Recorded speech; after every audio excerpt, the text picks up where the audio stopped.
sorte favorece os que têm sebo nas canelas. A inépcia é um rifle.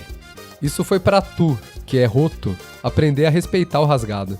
Cerceado pela sociedade, liberto pelo saber. A forma nega a função. Tu pira em catupiry? Achei que você era tranquilo, mas olha onde você me trouxe. A maioria suspeita do que uns poucos sabem. Bem-vindo, bem-vinda ao Crazycast, o podcast sobre histórias em quadrinhos. Mas tu nem ligas pra mim. Eu te amo, tu sabe que te amo. Crazycast. A compensação pra te ter sempre por todo. Olá, ouvinte! Aqui é o Thiago Borges, jornalista e criador do blog O Quadro e o Risco. E eu sou Felipe Lima, um aficionado e estudioso amador de quadrinhos. E estamos juntos nesse primeiro episódio de um projeto que tem um objetivo bem simples: falar sobre gibi, de preferência gibi bom. Para a estreia do Crazycast, nada melhor do que aproveitar que um dos maiores frasistas e aforistas da HQ Nacional, como deu para perceber nessa abertura totalmente maluca que a gente fez agora, está voltando às pranchetas com vários projetos em andamento. Então, tá na hora de falar do nosso principal contrabandista, Diego Guerla.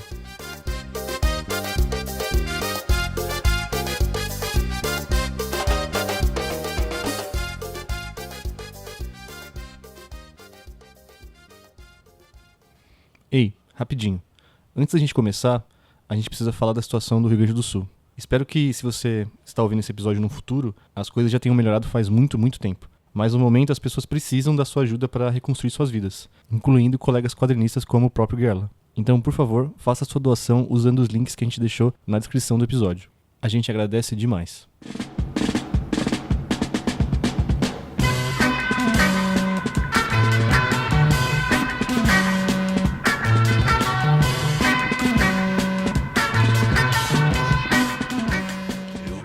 Bom, Thiago, por que a gente está agora, em pleno 2024, resolvendo fazer podcast sobre quadrinhos e ainda com vontade de falar sobre quadrinhos que talvez ninguém esteja falando e ninguém dando atenção por aí? É mais um podcast, né? Engraçado que já passou a pandemia, agora que a gente teve essa ideia. Mas, cara, eu não sou um grande consumidor de podcasts, mas eu sinto falta de vários temas que estão por aí, vários autores, vários tipos de quadrinhos que até entram em alguma resenha especial, mas assim, são só pincelados, sendo que dá para, de alguma forma ou de outra, abordar mais profundamente, né, esses assuntos. Dá pra gente dizer que o quadrinho nacional, principalmente depois da pandemia, ele tá meio que se reerguendo, né? A gente tá esperando essa volta dele com a força que a gente via ali dos anos anteriores, né? A pandemia ali, dali pra 2016 até 2019, assim, quando a coisa começou a crescer de uma forma, assim, vertiginosa, feira pra todo lado, produção, principalmente de zines, né? Eu acho que tá... Eu pelo menos tenho sentido uma escassez de zines nos últimos eventos que a gente tem por aí, né? Nos últimos, os que sobraram, no caso, né? A Ogra, por exemplo, que eu acho que o festival, assim, que tem mais esse foco no zine, né? Sim, sim. A gente teve o FIC ali no final de 2022, mas ainda assim foi uma edição com a galera usando máscara, então, ou seja, ainda tinha algum resquício, né, de pandemia e tal. E mesmo de profusão na produção, né, de coisas novas, assim, saindo, mais desse lado, digamos assim, do gibi independente, né?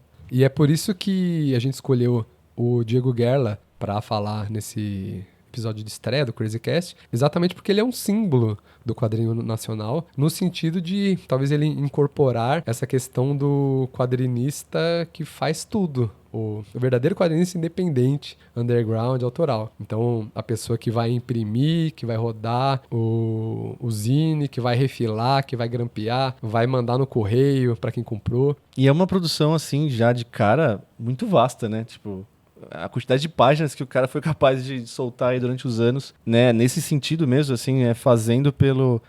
não tem como a gente negar que é o amor aos quadrinhos, né? Tipo, é difícil. Parece fazer pelo amor, mas às vezes é pela dor mesmo, pra ver aquilo pronto, né? Sim, é um negócio clichê, né? Mas é isso, cara, porque o último gibi dele saiu no fim de 2019, na Desgráfica. Uma feira que, por exemplo, ainda não voltou. Exatamente. Né? A gente nem sabe se vai voltar, né, na verdade, né? Sim, então agora, 4 anos e meio depois, né? Ele retomando a produção, ele relançando coisas que estavam esgotadas há bastante tempo. Em um momento em que acontece o FIC, né? Que rolou há poucos dias atrás, eu acho que, sei lá, é um sinal bastante importante de que essa cena independente nacional tá pegando tração após, sei lá, ser quase devastada. É difícil a gente encarar o fato, né? Mas esses anos de pandemia quase, eu não diria que quase acabaram com o gibi nacional, porque, enfim, a gente tem bastante artista que trabalha com editoras, então essa questão não mudou tanto, apesar de que talvez dê para perceber um número menor de artistas brasileiros sendo publicados pelas editoras de gibi. Sem falar que o formato de divulgação também é uma coisa que mudou muito, né? Não dá pra gente negar que o quadrinho nacional cresceu muito mais com a vinda dos eventos grandes, né? A própria CCXP começou como uma coisa, uma oportunidade ali, né, de ser uma vitrine para esse tipo de quadrinho, mas as feiras independentes meio que seguravam isso, né? A própria Desgráfica era uma feira que não só focava em ilustração, né, em prints e tudo mais. Eu tô dizendo prints no caso de artes originais, né, de artistas originais, tal, que tinha uma curadoria para esse tipo de feira, que é diferente de uma curadoria, por exemplo, da CCXP, né? Mas a gente tá vendo, de novo, até comentei da Última Ogra, né, que o Zine continua lá, ele existe ainda, né, ele sobrevive, né? Mas se tem algum exemplo de quadrinista que, digamos assim, sobreviveu todos esses anos fazendo esse tipo de Zine, né, com esse tipo de estilo gráfico, de vertente de desenho, e não só de desenho, mas uma vertente também que dá pra gente dizer que é de gênero também, é o Gerla. Como que você chegou nos quadrinhos do Gerla, Thiago? Eu lia o Gerla sem saber quem era o Gerla, porque ali em 2015 ele lançou alguns quadrinhos online no Medium, e eu lembro que isso rodou pelas redes sociais e tal, fez um certo alvoroço, assim. E eu lembro muito bem de uma história em específico, que é a história da cabeça congelada do Sarney. 200 anos no futuro do Brasil, né? Acho que da data que ele fez, né? Eu acho. É uma história meio política / sci-fi, assim, a cabeça do Sarney fica em um bunker, né? No governo brasileiro e tal. Eu lembro que li e fiquei, caramba, que coisa doida, muito maluco, nunca tinha lido uma parada insana, assim. E foi uma época em que os quadrinhos online estavam meio em alta, né? Bastante gente produzindo pro Medium. Mas depois disso, eu fiquei um tempo sem ouvir o nome dele, assim. Talvez porque realmente não chegava em mim. Até que em 16, ele lançou volume 4 do No Howley, que é uma série de zines que a gente vai entrar em detalhes mais pra frente. E esse volume, esse número, ele foi mencionado por bastante gente da mídia especializada. Eu lembro que o Ramon Vitral, no Vitralizado, falou muito bem, acho que até publicou uma entrevista com o Gerla também. Se eu não me engano, Lielson Zene foi outro que comentou e elogiou bastante. E aí, eu entrei em contato com o Gerla pelo Facebook, mandei mensagem e comprei o 4, e eu acho que o 5 também, ele já tinha lançado o 5, se eu não me engano. E aí comprei, li, achei um negócio completamente incrível. E a partir do momento que você lê um gibi dele, é inescapável você não ser fisgado. Coincidentemente, a gente não conversou sobre isso, né? Sobre esse encontro com os gibis dele, mas foi exatamente igual comigo. Eu não lembro onde eu vi primeiro, se eu vi primeiro no Instagram ou se eu vi primeiro no Facebook, porque o Facebook nessa época a gente usava bastante, né? Pra encontrar coisas de gibi, eu acho que era uma coisa que eu particularmente usava bastante. Principalmente os grupos, né? Tinha uns grupos bem... que postavam coisas bem rápido, assim, do que tava saindo. Mas o que me chamou a atenção, antes mesmo de eu ver qualquer comentário sobre o gibi, né? Alguma resenha, alguma coisa, foi a capa do No Howley, cara. A capa e o nome, né? Que é, assim, disparado pra mim, um dos melhores nomes de publicação independente que eu já vi, né? E essa capa faz uma referência a um dos meus vídeos favoritos, assim, que eu tinha, que e um clássico da internet brasileira, que é o Galerito versus o Gil da Esfirra, né? Que, pra quem não viu aí, acho que a oportunidade é procurar agora. A gente coloca o link desse clássico da TV brasileira. Sim, que não é só conhecido aqui no Brasil, como é conhecido no mundo inteiro, né? Chegou a inspirar um clipe de uma banda gringa chamada Proto Martyr, que os caras fizeram um clipe baseado nesse acontecimento de um programa, acho que amazonense, né? Que depois chegou a receber uma série da Netflix, porque era um programa, cara, que tinha um submundo que é representativo até do... Pode ser um espelho do que a gente vai falar nos gibis do Gerla hoje. Que o apresentador do programa estava envolvido com crime organizado. É uma loucura, assim, incrível. Mas foi essa capa que me chamou a atenção. E com essa capa, cara, eu lembro que direto, assim, o mais rápido que eu consegui, eu já fui direto no Messenger do Facebook e mandei mensagem pra ele pedindo pra ele me mandar esses quadrinhos. E realmente já tinha sido lançado 5 mesmo. E se eu não me engano, já tinha sido lançado também o Bonde Transmutoide. Acho que já veio com esse quadrinho também. E vi um originalzinho também, né? Que eu tenho até hoje. O meu é um desenho da bruxa da Branca de Neve, com um saco de dinheiro e um dos 7 anões, assim, cara. O meu é um desenho do Major Gruber, aquele personagem do Moebius em A Garagem Hermética, e outros gibis também, né? Andando com o Gilson, que é um personagem do Gerla, um cachorrinho no meio das ruas, assim. E o Gilson reclamando que é aquele mundo muito bizarro, muito feio e tal.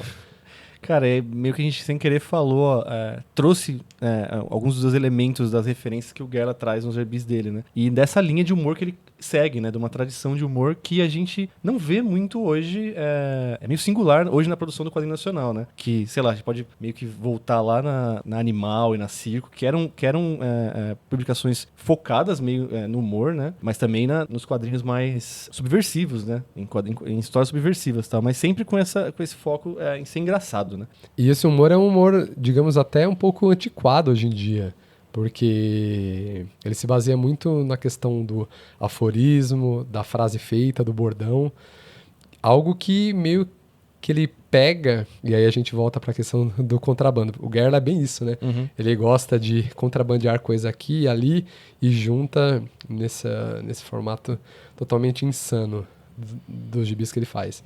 A questão do bordão você encontra muito na TV. Hoje, talvez nem tanto, mas é uma tradição, a televisão brasileira, o humor na TV brasileira, Praça é Nossa, Zorro Total.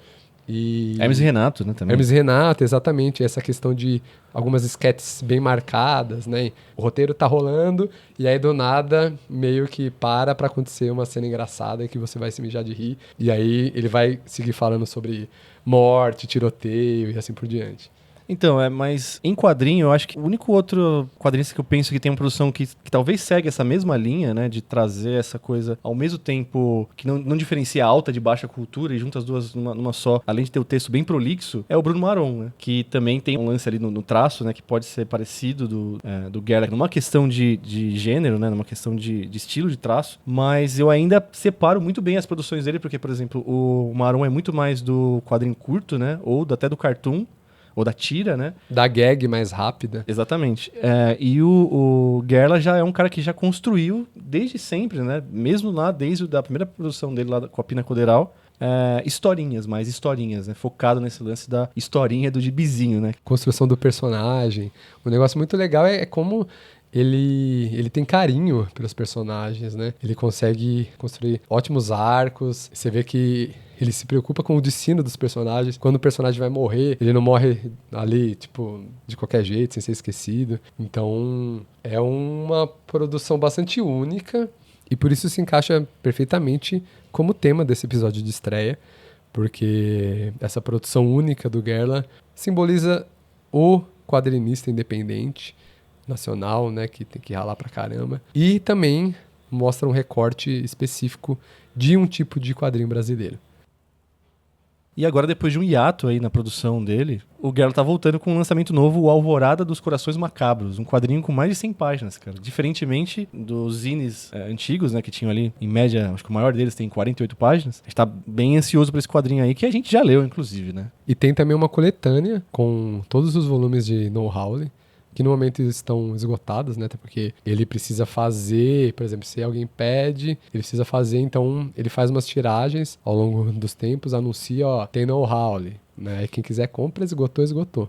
Só na próxima tiragem. Mas isso, de alguma forma, vai ser remediado porque vai sair uma coletânea completa. E é por isso que a gente tá fazendo agora esse apanhado da carreira e dessa produção, uma das maiores produções, assim, de gibi independente, de série de gibi, né? Feitas aqui no Brasil por um quadrinista completamente solo, digamos assim. É difícil mesmo. Nos Estados Unidos é bem comum você encontrar séries de artista solo durando dezenas de números. É só pensar no John Porcellino, que desde os anos 90 lança o King Cat Comics, já tá no número 200, 100 e pouco, sei lá. E é uma pena porque lá fora é viável você viver de uma produção bem artesanal realmente. E agora aqui você consegue até certo ponto, né? A partir de determinado momento já não fica mais viável na questão financeira. Tirando que viver, né? O nosso amigo John Porcellino tá aí aos trancos e barrancos fazendo esse quadrinho do mesmo jeito que o Guerra faz aqui, né, cara? A vontade de se expressar e de colocar essa tinta na página é uma coisa que explica muito das carreiras dos quadrinistas que estão com a gente até hoje aí, né? Um cara também que teve uma grande produção em antologia própria, né? Que até é uma coisa interessante, né, chamar de antologia própria, é o Daniel Klaus, que tinha H-Ball, foi uma série que ele fez por muito tempo, e cara, não é ir muito longe a gente comparar a produção do Gerla com a produção de um cara como esse, né? A nossa H-Ball aqui é a No Howle. Então, se prepara aí, pega uma xícara de café, um chá, um salgadinho, se ajeita aí no seu home office ou coloca o fone de uma forma inconspícua pro seu chefe não ver e se prepara pra gente falar de todos os quadrinhos possíveis e imagináveis da produção do Diego Gerla.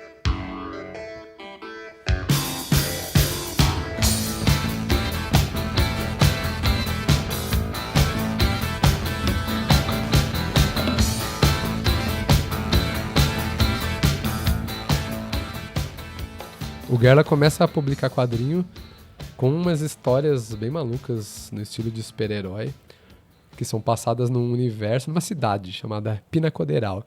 Pinacoteral da Paraíba, né? Da Paraíba, exatamente. Paraíba com HY, como era escrito Paraíba antigamente. Fato. E todas as histórias desse universo de seres completamente bizarros, monstros, lobisomens, umas pessoas que realmente parecem um pouco super-herói com colã. Elas foram compiladas pela Pé de Cabra, em 2019, no volume chamado Pinacoteral, Rudimentos da Linguagem. Um nome bem assertivo, né?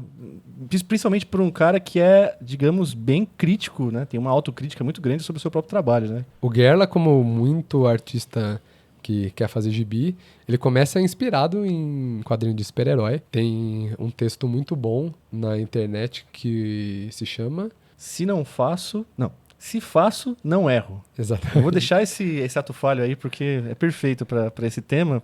E é um texto, assim, cara, que inspirou... Eu conheço quadrinistas que foram inspirados por esse texto. Que o Gerla ali faz meio que um apanhado dessa passagem da vontade da pessoa de ser quadrinista, de se tornar quadrinista, que é uma vontade que muitos se questionam mesmo depois de ter se tornado. E muitos querem, mas não sabem com grandes poderes e grandes responsabilidades, nesse caso. Mas é um texto que o Gerla é bem sincero em relação a como ele chegou a produzir quadrinhos que ele gostava de produzir. Que colocavam ali na balança aquela autocrítica com a capacidade de produzir mesmo, né? Tanto que vem daí, né? O título. Daquelas grandes influências, da vontade de ser... Ele até comenta que ele tinha duas grandes influências, né? Que era o Dave Mazzucchelli, né? Um cara famoso por ser um quadrinista que começou ali no meio dos quadrinhos mainstream, né? Fazendo quadrinhos grandes com autores que eram reconhecidos, né? Como, por exemplo, Na Queda de Murdoch, uma história do Demolidor com Frank Miller, né? Que... O desenho do cara é maravilhoso ali, né? A narrativa visual do cara é uma das coisas mais singulares aí da produção de quadrinhos mainstream e que depois passou, né? Fazer uma produção de quadrinhos que, cara, meio que é uma antítese do que ele fazia ali nos anos 80, né? E também o Paul Pope, né? Que foi um cara que influenciou muita gente no quadrinho nacional, né? Por aquele estilo dele mais escrachado, com um grande foco na movimentação dos personagens, né? E também essa busca, né? Numa tradição de quadrinhos um pouco mais antiga, né? Que vem antes daquele quadrinho que estava fazendo sucesso naquela época. De fato, o Paul Pope é um nome que vem à mente na hora que você começa a folhear esse volume completo de Pinacoteral. Eu tava relendo isso daqui, algumas histórias, e tem uma história que não tem fala.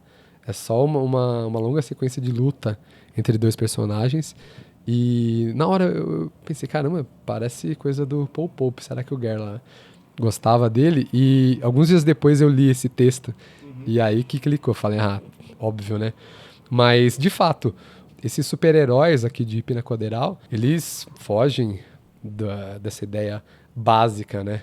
Dessa ideia senso comum do gênero. Porque elas estão muito mais próximas de algo como o Quarto Mundo do Kirby, apesar que o Kirby trabalhava dentro da base, né, do gênero do super-herói. Mas tem essa questão de querer contar uma história que não necessariamente tem um começo, meio e fim definido, de trazer uns conceitos mais filosóficos, ainda que não evidentes. Sempre trabalhando na subversão do gênero, né, cara? Nesse texto ele fala que, cara, não tinha mais por que ficar batendo cabeça tentando reproduzir uma coisa que ele via que não estava saindo do jeito que ele queria, né? Que estava aquém do que ele pensava na cabeça dele, né? Queria fazer um quadrinho de super-herói que fizesse sentido. Mas quando ele começou a dar vazão e mais atenção às coisas que simplesmente saíam naturalmente do que ele fazia e que eram coisas mais críticas, mais ácidas, mais subversivas mesmo. Essa palavra vai ficar voltando em muitos momentos nesse podcast. Mas é isso mesmo, cara, porque já é subversivo você ser um quadrinista totalmente independente, né? Ter o controle total da sua produção. E essas histórias aqui, realmente, elas... eu acho que elas vão além da subversão, né? Porque em algumas delas, nada acontece. E ainda assim tem uma questão gráfica bastante bonita, bastante relevante, que salta aos olhos. Interessante, né, falar disso, porque mesmo na época que elas estavam sendo lançadas, a gente não tinha muita coisa desse tipo sendo feita.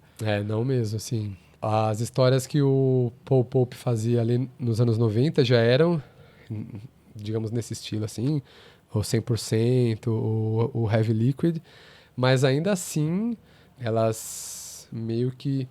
Em algum momento, essas histórias dele se vendiam, digamos, entre aspas, né, a algumas convenções, né? Então, o final sempre acontecia algo bom e assim por diante. O Gerla já chuta isso pra longe. Né? E tinha uma coisa também de ele não escrever roteiro, né? Que é uma coisa que vai também ser recorrente nas algumas produções dele no futuro, né? É uma coisa bem de fluxo de consciência, né? E você lendo a Pinacoteral, ainda mais lançado dessa forma, né? Pra quem leu na época que estava sendo lançado em zines, né? Lembrando que nessa época o Gerla morava na Paraíba, né? Fazia faculdade de artes visuais. Ele é de São Leopoldo, né? Uma cidade do Rio Grande do Sul. Mas ele morava na Paraíba, fazendo faculdade nessa época. Né? Tanto que é interessante, porque procurando na internet para ver evidências desses zines, né? Desse início, a maioria deles você acha mais no site da Comic House, né? Uma das lojas ali meio que antológicas do Nordeste, do Manassés Filho. Então, essas histórias talvez ficavam bem localizadas para as pessoas ali, né? Tipo, ele diz que, numa entrevista, que ele tinha um certo público, né, que estava comprando aquelas histórias, mas já adiantando uma questão sobre o início do quadrinho do Gerla, tinha um hermetismo nesse quadrinho, né? Era um quadrinho a iniciados, que é uma frase que ele disse que ouviu uma vez do Fábio Zimbres, né? Que o quadrinho do Gerla, até certo ponto, ele é um quadrinho para pessoas que entendem de quadrinhos já, que já tem uma como fala?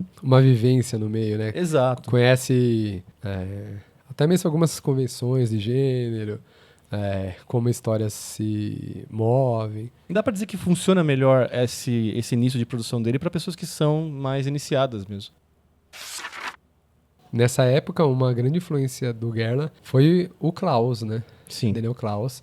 Lembrando que o Klaus já fez também um gibi de super-herói, o The Death Ray, e que, assim como o Pinacoteral, cada um a seu modo, também pega esse gênero tão conhecido, tão clássico, e transforma em outra coisa, né? Eu admito que nem todas as histórias que se passam em Pinacoteral me comovem muito, assim. Tem algumas muito boas, outras já, sei lá, não gosto tanto, mas mesmo essas pelas quais eu não tenho muito apreço, elas contam com essa questão que eu comentei, de você perceber que a pessoa que está fazendo faz com cuidado, faz com carinho, faz de forma pensada, né? Não faz só por fazer, ou faz de qualquer jeito, enfim. E é uma coisa anterior a essa produção de quadrinhos que precisa do algoritmo para sobreviver, né?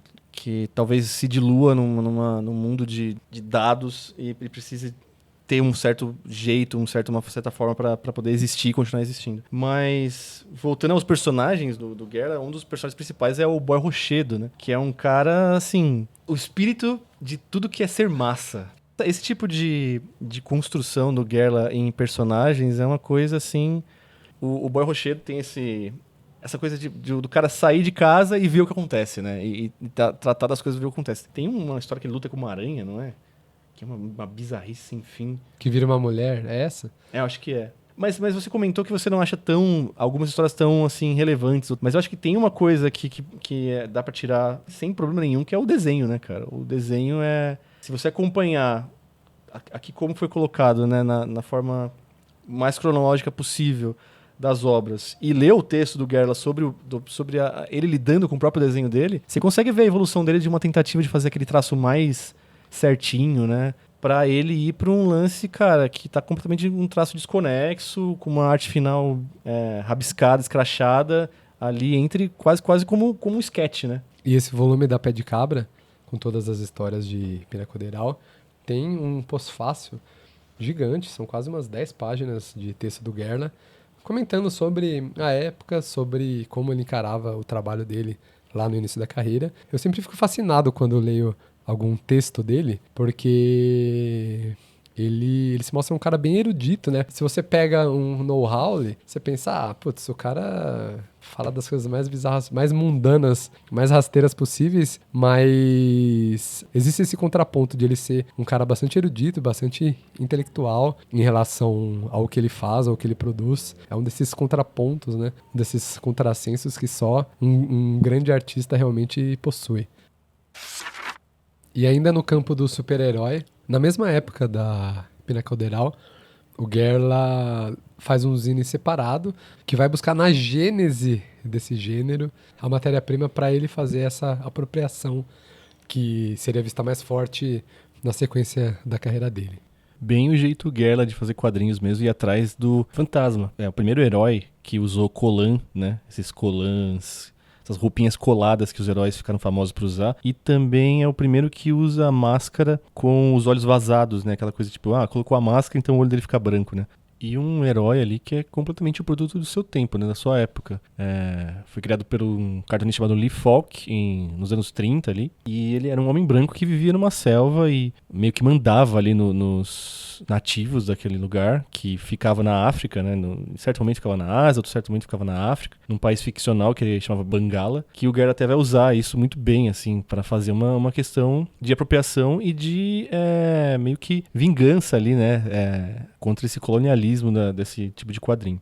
Então, numa história que envolve grupos políticos que apoiam o fantasma e que não apoiam, um protagonista que eu demorei tempo para entender que não era o fantasma, mas era simplesmente um lacaio dele que trabalha tanto por um lado quanto para o outro da situação, essa trama complicada meio que ganha força por ele estar fazendo essa paródia, né, do fantasma. E a história acaba como sendo uma história de vingança contra esse personagem, contra esse cara que tá ali mandando e tá se colocando em cima de um país que ele não precisa nem estar lá, entendeu? E o país já não quer mais ele também. E uma trama que é contada na voz dos personagens, né, em diálogos, de uma forma bem elíptica. Mas tem detalhezinhos aqui e ali, tipo, que ele vai colocando pra criar esse mundo, né, pra usar esse mundo do fantasma, mas criar a própria versão dele ali. Pichaçõezinhas que ele faz no canto de uma página, algumas coisas de requadro que ele usa, umas coisas de ângulos também, tipo, de composições, assim, nos quadros que são muito bonitas e tal. Mas, às vezes fica difícil de entender porque a trama é complicada demais. E então também é nessa transição mesmo, assim, com aquele lance da Pinacoteral, que era mais sobre, às vezes, uma coisa mais de momentos, assim, pra não dizer completamente nonsense, essa coisa mais de sensações do que de um roteiro mesmo que tem começo, meio e fim.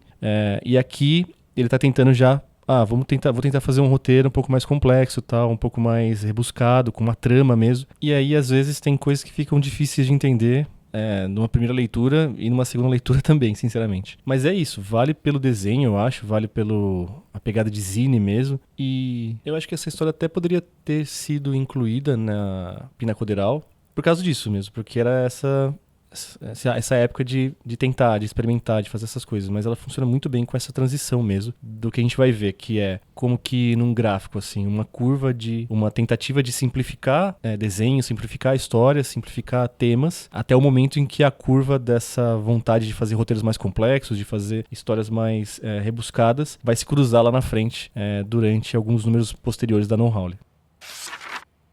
E de todo esse hermetismo e experimentalismo gráfico que ele fazia na pinacoderal ali, o Gerla comentou, né, que ele teve algumas críticas ali, né, algumas cutucadas a respeito do que a gente já falou, né, esse quadrinho mais para iniciados e tudo mais. E aí ele, nessa tentativa de fazer uma coisa um pouco mais acessível, de um pouco mais assim, acho que até comentou, né, um pouco mais fácil de colocar na sua mesinha numa feira e uma pessoa pegar e folhear e falar assim, nossa, acho que eu vou querer ler isso, ele vai ali começar a sua série de maior sucesso, que é a No Howle.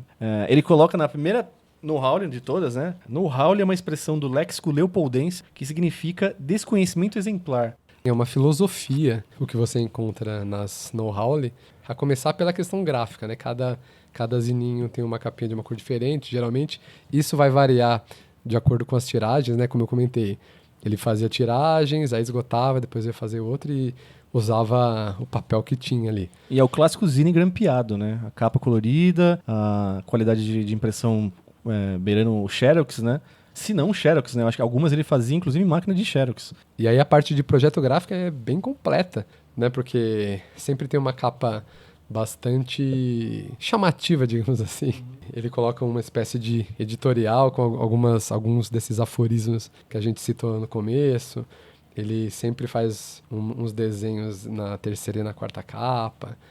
Sempre, às vezes, brincando com o próprio conteúdo daquele volume, né? É uma seriedade, né? É tratar o zine com uma seriedade ali que vem dentro da tradição de zine underground, do punk e tudo mais, mas traz essa... Você tá pegando uma publicação que foi feita com muito carinho ali, né? Com muito esmero mesmo. E esse volume 1, o volume de estreia da No Howle, tem várias vinhetinhas, algumas tiras. Ele tem a cara de tentativa mesmo, né? Ele transpira essa tentativa, né? Vou tentar aqui jogar algumas tiras, personagens originais, né? Nem muito assim aprofundando os personagens. E eu acho que a história final é uma história mais representativa do que o Gerla vai usar como estilo em algumas das coisas mais pra frente, né? Que é o que a gente tava chamando de novo, o contrabando do Gerla, né? Essa questão de desenhar personagens da Disney, da Hanna-Barbera. É a tão polêmica apropriação, né? Que caminha nessa linha tênue da cópia e do tornar seu, né? Do tornar próprio, né? Tanto que nessa história que a gente estava comentando, ele pega aqui um personagem genérico da Hanna-Barbera, alguns personagens genéricos da Hanna-Barbera, entre o Patinho do Tom e Jerry, um policial ali que está entre o Guarda-Belo do Manda-Chuva e aquele do Zé Colmeia, E ele pega e faz uma historinha que pegar pequenos pedaços desses desenhos, né? Não sei se ele tirou realmente dos desenhos ou tirou de quadrinhos que eram feitos da Hanna-Barbera, e colocar na boca dos personagens o texto ali, boca do lixo, né, do Gerla, né? Essa mistura de erudição com o linguajar das ruas, o linguajar do dia a dia, digamos assim, do brasileiro, né? E nesse sentido, ele até se aproxima um pouco de um dos grandes diretores do cinema brasileiro, o Rogério Sganzerla. É exatamente isso. O Gerla faz o que o Sganzerla fazia, de misturar essa questão da cultura alta com a cultura baixa, a questão mais rasteira com uns conceitos filosóficos grandiosos, falar sobre questões do Brasil, sobre o dia a dia das ruas, a questão da violência policial, a questão da corrupção. Então, acaba sendo uma espécie de estudo sociológico sobre o Brasil, mas completamente chapado. Acho que nossos melhores autores e diretores sempre fizeram isso, né? Acho que o brasileiro se refestela nesse tipo de autocrítica, né? Acho que a gente é bem capaz, era um pouco mais capaz de se ver assim com esse humor, né? E assim, entre Hanna-Barbera tem referências mais, assim, cult, né, dizendo assim. Por exemplo, tem um quadrinho aqui que são pedaços do filme O Rosto da Maldade, do Teixe Gahara, né? Filme esse que também é conhecido pelo nome A Face do Outro, que é como foi lançado em home video aqui em DVD no Brasil. Ele tá procurando achar ali uma linha que ele vai seguir e explorar mais ainda, né, no futuro. E a partir do volume 2 da No Howle, ele finalmente encontra essa fórmula que iria até o último volume da série, que é o quê? Uma história com começo, meio e fim, uma história mais longa, né, na comparação com as que tem no volume 1, Uma história ali de umas 16 páginas, 20 páginas. E usando personagens próprios. Então, a gente volta naquela questão de ele se apropriar do design desses cartoons dos Estados Unidos, antigos e tal. E ele pega isso, essas carcaças, e faz o que ele quiser. Então, no volume 2, é a primeira aparição do Gilson, uma espécie de pateta das ruas, como o próprio Gerla chama esse personagem. E aí é aquilo, imagina realmente um pateta meio desengonçado ali, só que morando no centro de cidade, todo sujo, meio mendigão. Uma cidade, né? A cidade dele é quase um personagem, né? E é uma cidade, tipo, não é, ele já falou sobre isso, né? Não é São Paulo, não é Rio de Janeiro, né? É a cidade, mais cidade possível. E aqui começa, e vai ficar por algumas edições, essa coisa Disney, né? Principalmente quadrinhos Disney, né? Karl Barks e tudo mais. Ele vai se apropriar, inclusive, quadrinhos do Zé Carioca, né? Eu sinto que as histórias do Gerla dessa época são basicamente o que as histórias do Zé Carioca queriam ser, né? Ali nos bastidores das histórias, mas não podiam ser, né?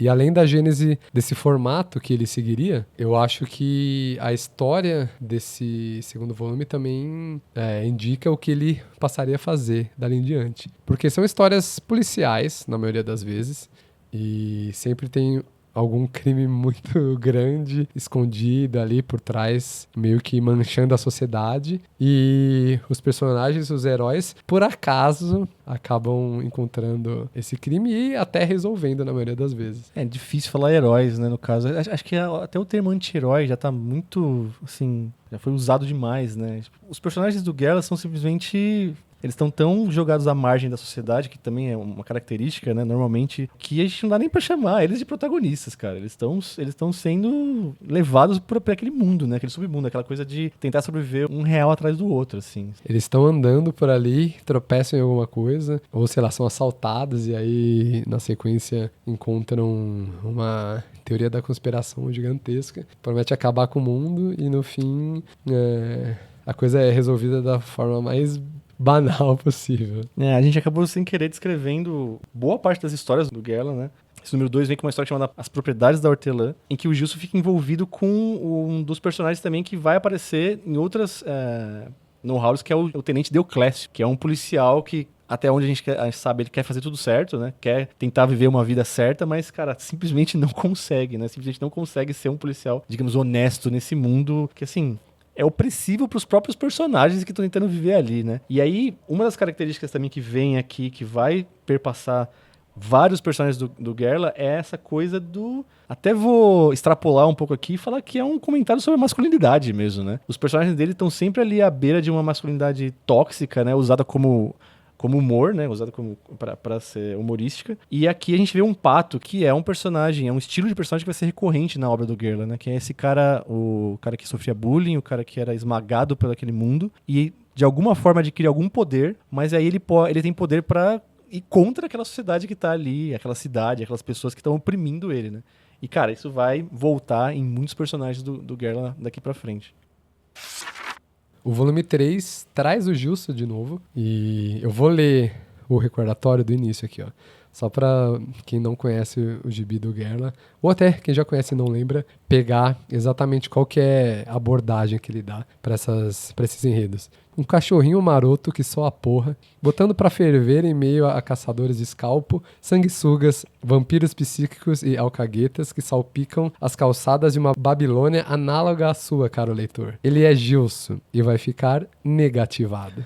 Então a história começa com o Gilson andando pelas ruas e tal, e aí ele encontra um agiota pra quem ele deve dinheiro. O agiota acaba matando... Eu vou contar um pouco da história porque eu acho que essa é importante, né, pra dar um contexto melhor.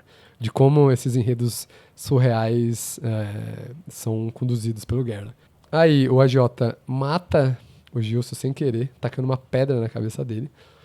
E o Gilson vai parar em uma espécie... A alma do Gilson vai parar em uma espécie de purgatório. É um limbo, né? Um limbo, assim. Ele não sabe se tá morto ou não. Pra ele, tá vivo. Ele escapou do cara e tal. E é um mundo muito melhor, né? Um limbo ali é uma florestrinha, é uma coisa assim... Isso. Um mundo quase sem sujeira, da Disney, né? Sem sujeira de calçado e tal. E aí o agiota vai até o chefão o mafioso, que é o senhor Del Vinagro, que tem metade da cabeça apenas. E aí ele fala que um sujeito devia pra ele, mas talvez ele tenha matado esse sujeito. O chefão fica puto da vida e mata o agiota. E aí vai haver um embate de almas nesse limbo. Cara, essa história é uma continuação dessa do Princípios da Hortelã, né? Se você for ver. É mais uma aventura maluca do Gilson. E, cara, o desenho nessa história, ele já é um passo além do desenho da No Howle 2.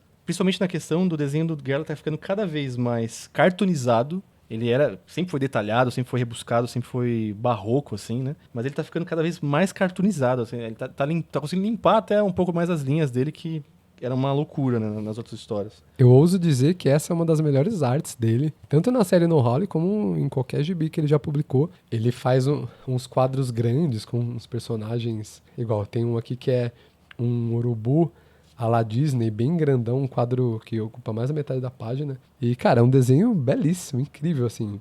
Ele coloca várias linhas de movimento também, ele usa bastante Ashura. E a retícula também, né? Que é uma marca meio que dele desde a época da Pinacoteral. E mais uma vez, as histórias do Geralt não trazem moral nenhuma, né? No caso, o Gilson se safa dessa vez, né? E não aprende nada, né? Aprende absolutamente nada com essa história, né? E, de novo, não existe cultura alta e baixa para um cara como o Geralt, né? A capa tem simplesmente um pica-pau prestes a levar um tiro, um policial vendendo muamba na rua, uma galinha botando um ovo, e a quarta capa traz não só a carta de suicídio, como uma foto da cabeça do Mishima Yukio, né? O absolutamente controverso escritor japonês. Essas coisas se degladiando ali e ao mesmo tempo fazendo todo sentido no que a gente conhece dessa tradição que ele tá criando aí com esse zine, o No Howle. Chegamos então ao volume 4, talvez o mais conhecido e acho que o melhor. Esse quadrinho é um dos maiores quadrinhos brasileiros de todos os tempos. Eu ouso dizer, viu? O Zine Louco, como tá escrito na capa aqui. Passagem do que ele tava fazendo na No Howle 3 para esse, teve um hiato entre a No Howle 3 e esse quadrinho, e a diferença, principalmente na questão de desenho e na questão de construção da narrativa, de requadro mesmo, é um quadrinho muito mais, digamos assim, tradicional, né? Na questão de diagramação, por exemplo, né? Porque a história inteira tem um grid fixo de 6 quadros por página, da primeira página até a última. E agora, o que ele consegue fazer com isso é algo inimaginável, assim. A qualidade de texto, de reflexão, de conceitos que o cara coloca aqui em 30 páginas, menos de 30 páginas, talvez. É algo que, não sei se muitas vezes, mas é algo que talvez você não encontre nem mesmo em uma graphic novel de um autor consolidado, que tenha 150, 200 mais páginas até. Talvez o primeiro zine mais tópico dele, né? Que tá falando sobre coisas que estavam acontecendo naquele momento. A gente tá falando do 2016, né? O ano do golpe contra Dilma, a política brasileira completamente se degringolando e rolando numa ladeira que só vai se recuperar a partir de agora, aqui, mais recentemente. Mas, cara, começa pelo nome. Qual que é o nome desse zine, o Zine Louco? O nome da história. Cara, inacreditável esse nome. Eduardo Cunha é o bandido da luz vermelha. E aí a gente encontra de novo, né? O Sganzerla e o Gerla. De mãos dadas. Olha que nome, olha esses nomes, olha a literação desses nomes aí, cara. E acho que não é muito longe a gente falar que esse clima dessa história, essa paranoia desse personagem principal e as coisas bizarras, esse conjunto de coisas bizarras que vão acontecendo com ele ao longo da história, lembram a gente muito de um dos quadrinhos clássicos, assim, dos anos 90, que é o Como uma Luva de Veludo Moldado em Ferro, do Klaus, né? Acho que é a versão brasileira desse clássico do Klaus, com certeza. E é óbvio que a gente fala de versão, sendo que, cara, é só uma questão de comparação mesmo das obras terem esses elementos paranoicos parecidos, né? Acho que ainda mais quando você considera que ele tá usando de coisa de teoria da conspiração, por exemplo, nesse quadrinho, que é uma coisa que o Klaus usou lá no Como uma Luva. E eu acho que essa coisa da conspiração é algo que o Gerla vai usar em outros quadrinhos dele. Esse clima de desconfiança da realidade, né? Tipo, cara, a realidade é tão absurda como ela se apresenta que a gente só tem uma opção, que é ficar louco, né? Ou tentar ao máximo ali permanecer são frente às maluquices que estão acontecendo. E aí ele pega esses elementos e usa para fazer um comentário sobre as coisas que estavam acontecendo na época no Brasil e extrapolar isso a termos absurdos, né? Ao mesmo tempo que ele faz essa análise, digamos assim, do panorama político brasileiro da época, que ainda se mantém bastante atual, ele está falando de coisas muito maiores, né? Essa questão da manipulação pela informação. Então, agora ele extrapola, como ele coloca na capa aqui, ó. Nessa edição, a história de homem enfaixado definitivo. De novo, a gente falou lá do Teshigahara, lembra? Então, essas coisas visuais, cara, a cabeça do Mishima, o homem enfaixado. A gente tá falando de novo dessa busca de referências, né? De usar essas referências, que é também uma característica muito grande do quadrinho dos anos 90, né? Aquele quadrinho dos anos 90, a gente tá falando principalmente do quadrinho gringo dos anos 90, né? A H-Ball... Um quadrinho independente norte-americano. Exato, né? A H-Ball, a Palookaville, do Seth, né? Que, cara, basicamente calcada no quadrinho, no cartunista ali dos anos 50, final dos anos 40, né? A H-Ball, que era basicamente um quadrinho das referências do Klaus, eram dos anos 50, né? Era uma revisitação dos anos 50, dos anos 60, nos anos 90. E aqui o Guerra faz uma história de um thriller psicológico, né? Do cara enfaixado, do cara sozinho em casa, que encontra uma conspiração que começa num animal não identificado que ele encontra dentro do cabo de baquelite de uma das panelas dele. E foi até interessante que o Guerra até comentou numa entrevista que ele falou, cara, nessa época, 2016, a panela, ela ia começar a ser um símbolo, né?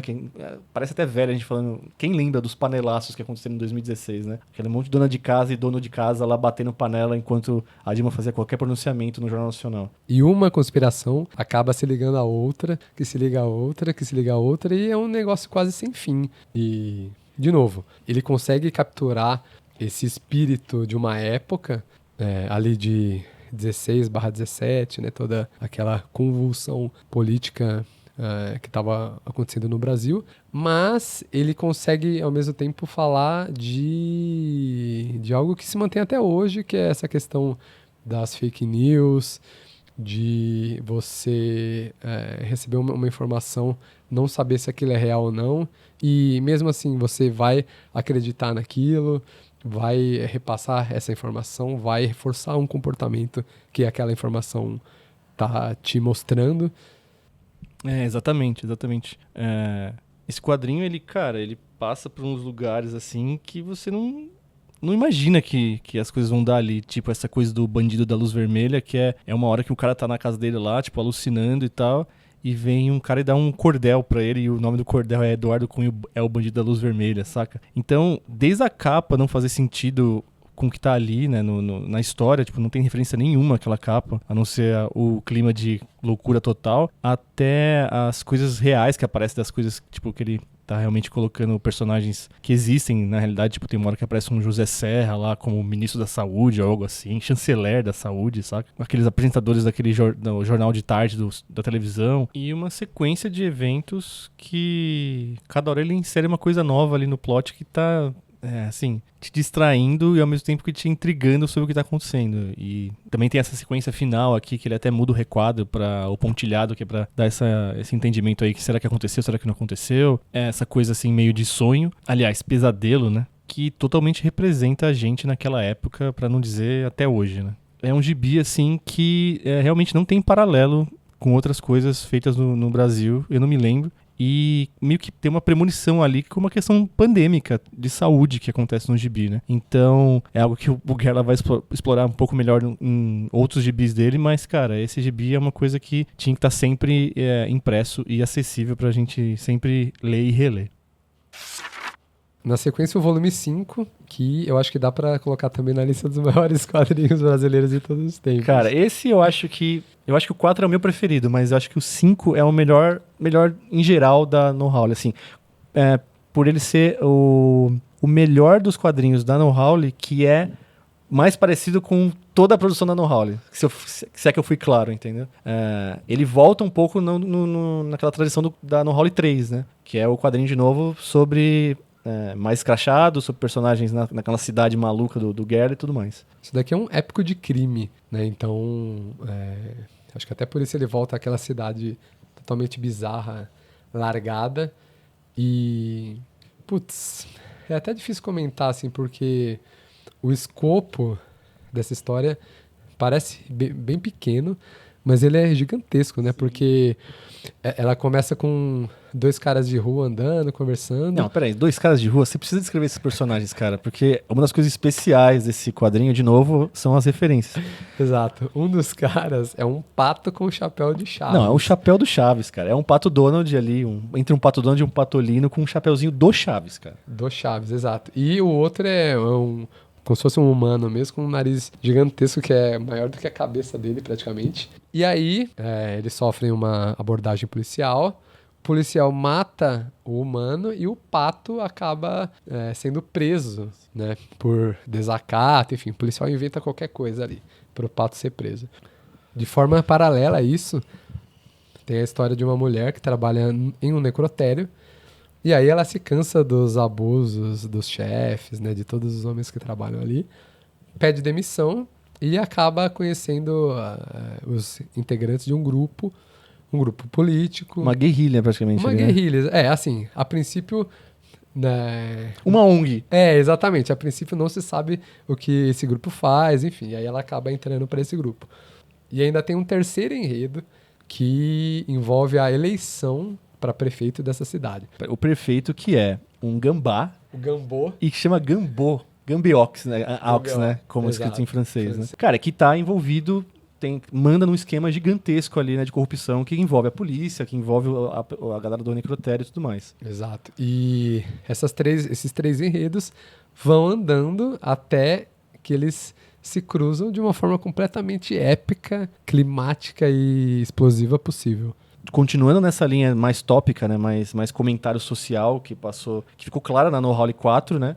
E agora na No Hall 5 tá mais perceptível, né? É um tipo de meio de um São Paulo, Rio de Janeiro que se passa, né? Essa história, porque tem um lance do morro, tem um lance que fala sobre a comunidade, fala sobre como o prefeito tem uma influência na comunidade, como é que ele usa esses acordos ali com as pessoas que mandam na comunidade. E fala também sobre esse pato, né? Que é o incrivelmente nomeado Wellington Cisne, que é a história de como esse cara, ele simplesmente estava querendo viver uma vida normal e ele se deixa corromper pelo sistema ali, né? Ele se vende e fala assim, cara, o único jeito de eu viver bem, de ter alguma vantagem nessa vida é se eu, cara, jogar pelas regras do jogo que estão me colocando, né? As cartas que me deram aqui. E aí ele faz depois de uma altercação que acontece na prisão ali, dele ter chegado, ser um cara novato e tudo mais, ele foge da prisão, pegando a vaselina que conseguiu ser contrabandeada, que era usada para passar nas tatuagens dos presos, e ele é colocado pela descarga abaixo da prisão e consegue fugir. Mas tem umas coisas de desenho nesse, cara, que acho que é a mistura de todos os estilos do Guerra possível até aqui. Você vê representações de pessoas mais reais, como ele fazia desde a Pinocoderal, tem os personagens humanos, tem os personagens que são os animais antropomorfizados. Cara, é tudo ao mesmo tempo, que diferente da No Hall 4, que eram só pessoas humanas normais, assim, desenhos em cima de fotos de estoque, né? E de novo, é um gibi muito engraçado, mas eu fico de cara como ele consegue colocar temas pesados e seríssimos em meio a uma história que pende mais pro humor, né? Pra comédia, assim, uma comédia de situação, uma comédia pastelão também, porque tem umas cenas de humor físico, assim, hilárias, mas... E o Gela gosta de fazer umas cenas de luta também, né? Bem baseadas na soque, pum, pô, onomatopeico das histórias de quadrinhos de super-heróis, né? Mas, cara, eu acho que isso também não só vem dos quadrinhos, mas vem do John Carpenter. Já falou em algum lugar aí que ele gosta bastante do Carpenter. E em vários filmes do Carpenter também. Como o Eles Vivem, por exemplo, é o mais clássico, né? Tá rolando a história. Não, peraí, vamos parar a história para os caras lutarem ali, se socarem na mão, e aí depois a gente volta a história, tá bom? O Gerla, ele tem um estilo de narrativa, né, de fluidez nas histórias dele, que apesar de o traço ser essa coisa escrachada, o letreiramento ser uma coisa que ele tipo, não tem uma preocupação de fazer ali na régua e tal, não é um quadrinho difícil de ler, né?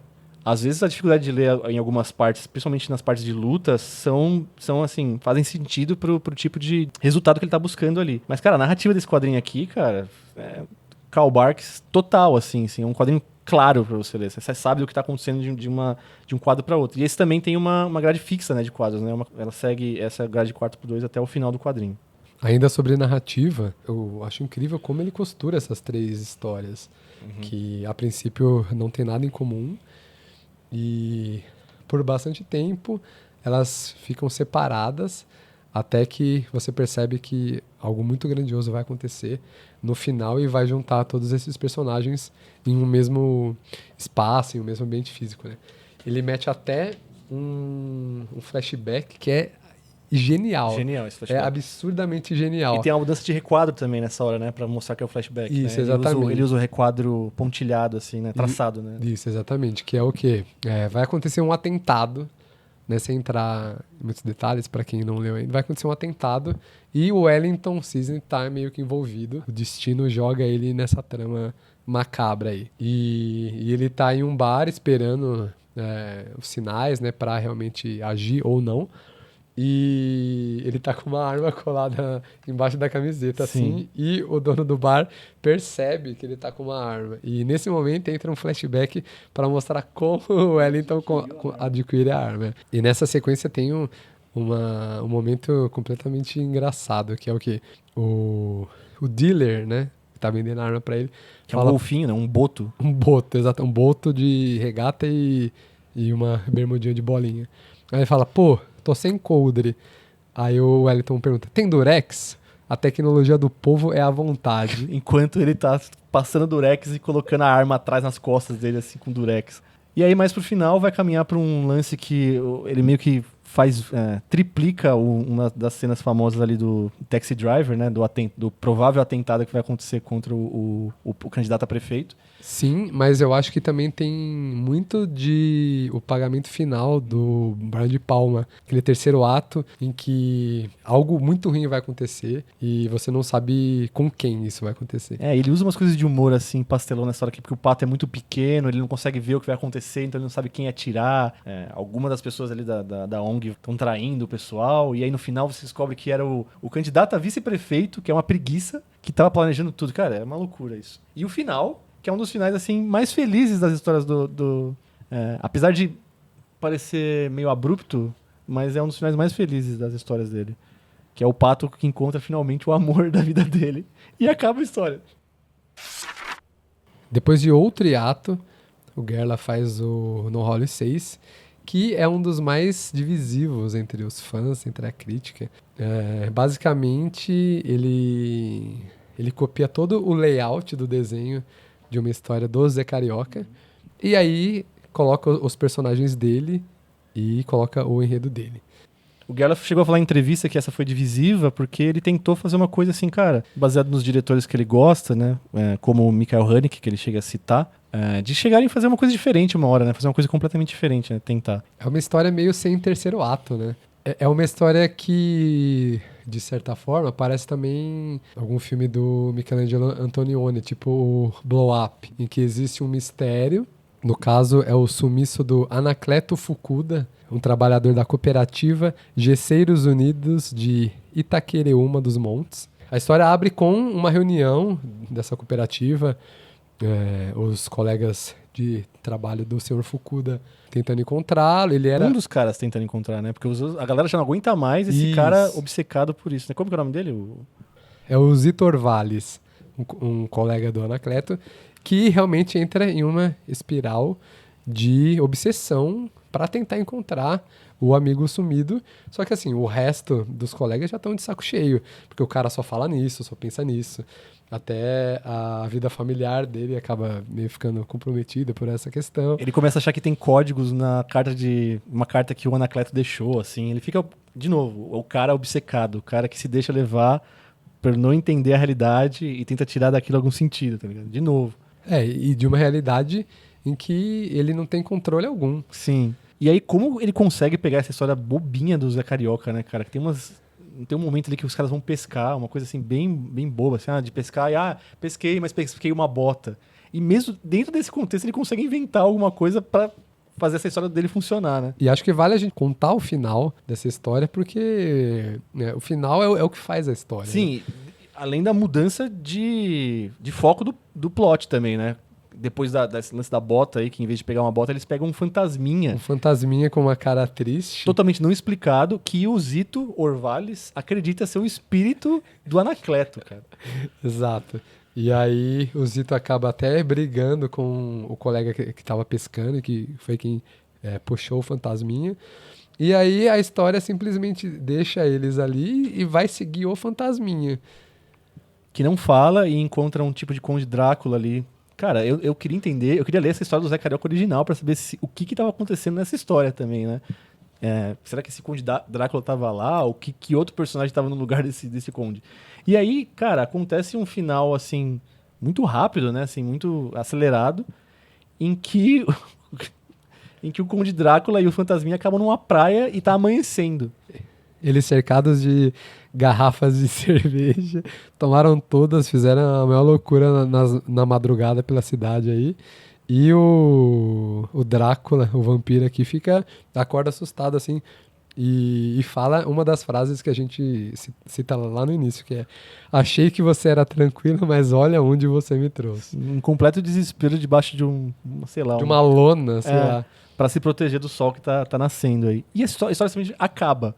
Eu lembro que na época muitas pessoas não gostaram dessa No Howling, né? Acharam que, além de curta, ela meio que fugia muito do estilo da construção e da estrutura das histórias da No Howling até agora, né? Eu mesmo, a primeira vez que eu li, eu achei fraca.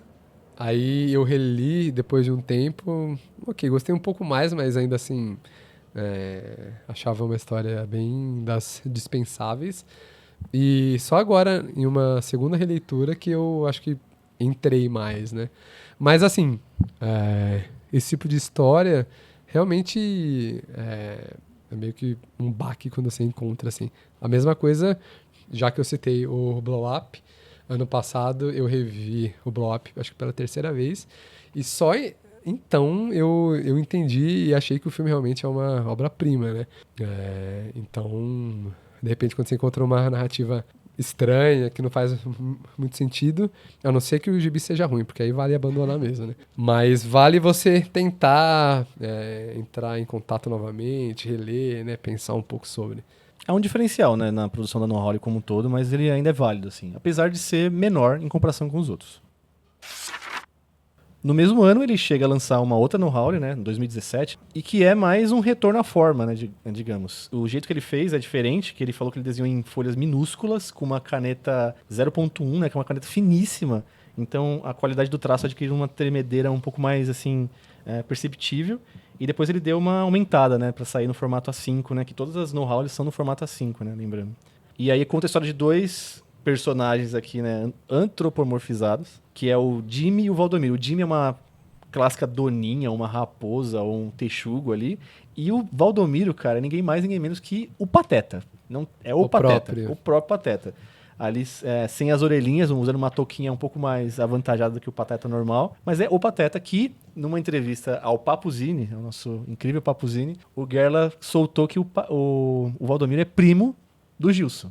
Isso não tá, isso é o Gilson verso, cara. Não tá no quadrinho, mas só faz quem parte, sabe. Exatamente, faz parte. E, cara, essa trama é onde o Gerla vai introduzir uma outra das obsessões dele, que é a magia, né? A bruxaria, digamos assim, que vem num lance de voodoo que acontece durante essa história aqui, né? Que, na verdade, esses dois personagens são informantes da polícia, do nosso querido Tenente Deoclésio, que tá numa maré de azar aqui, né? Se encontra numa maré de azar tentando resolver crimes que ele não consegue saber quem cometeu.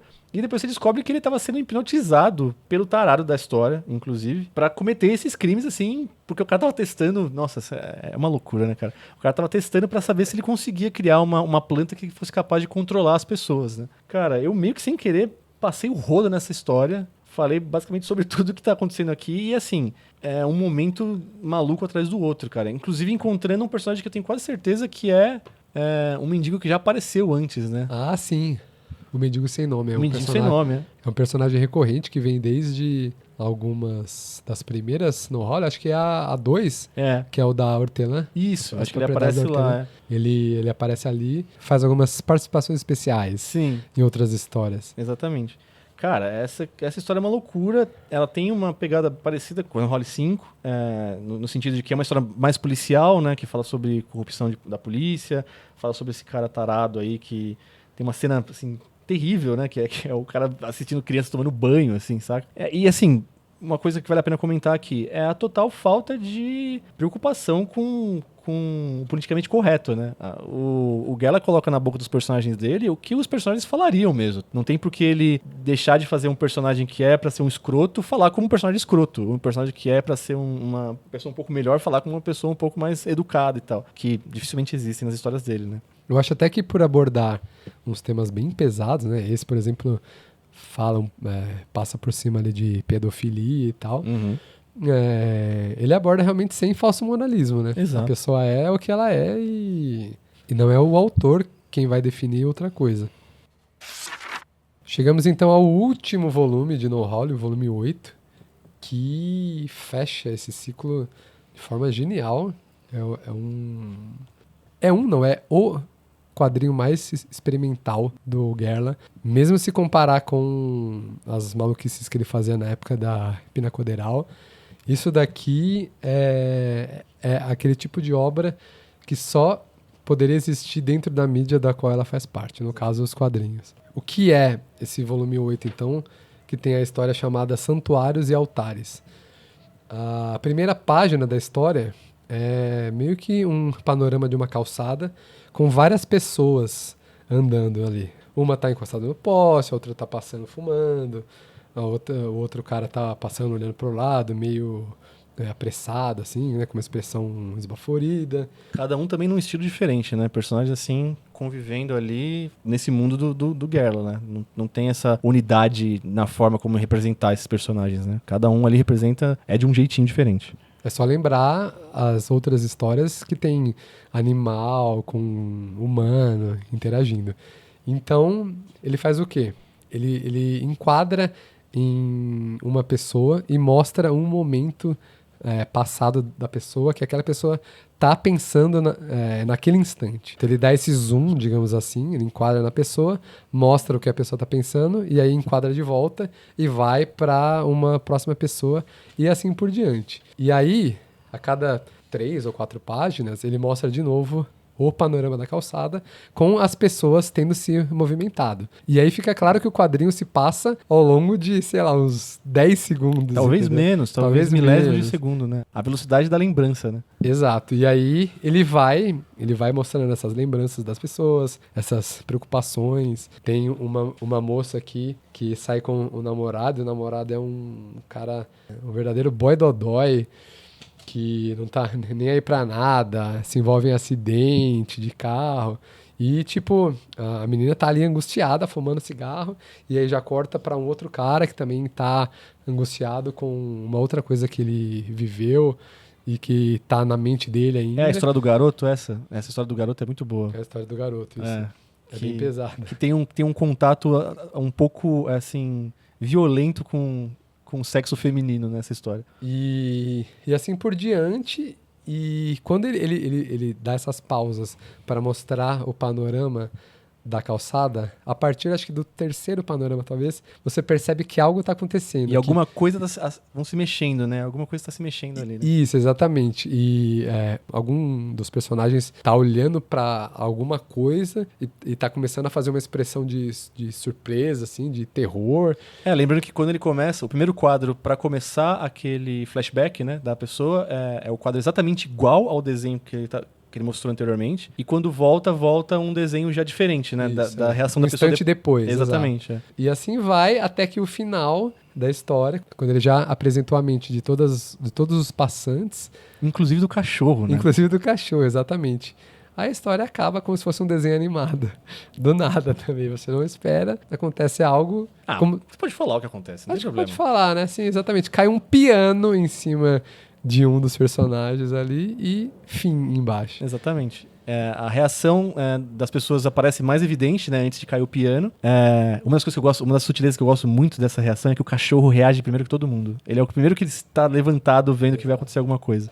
Esse final é muito genial, porque a última visita à mente de alguém ali é do cachorro.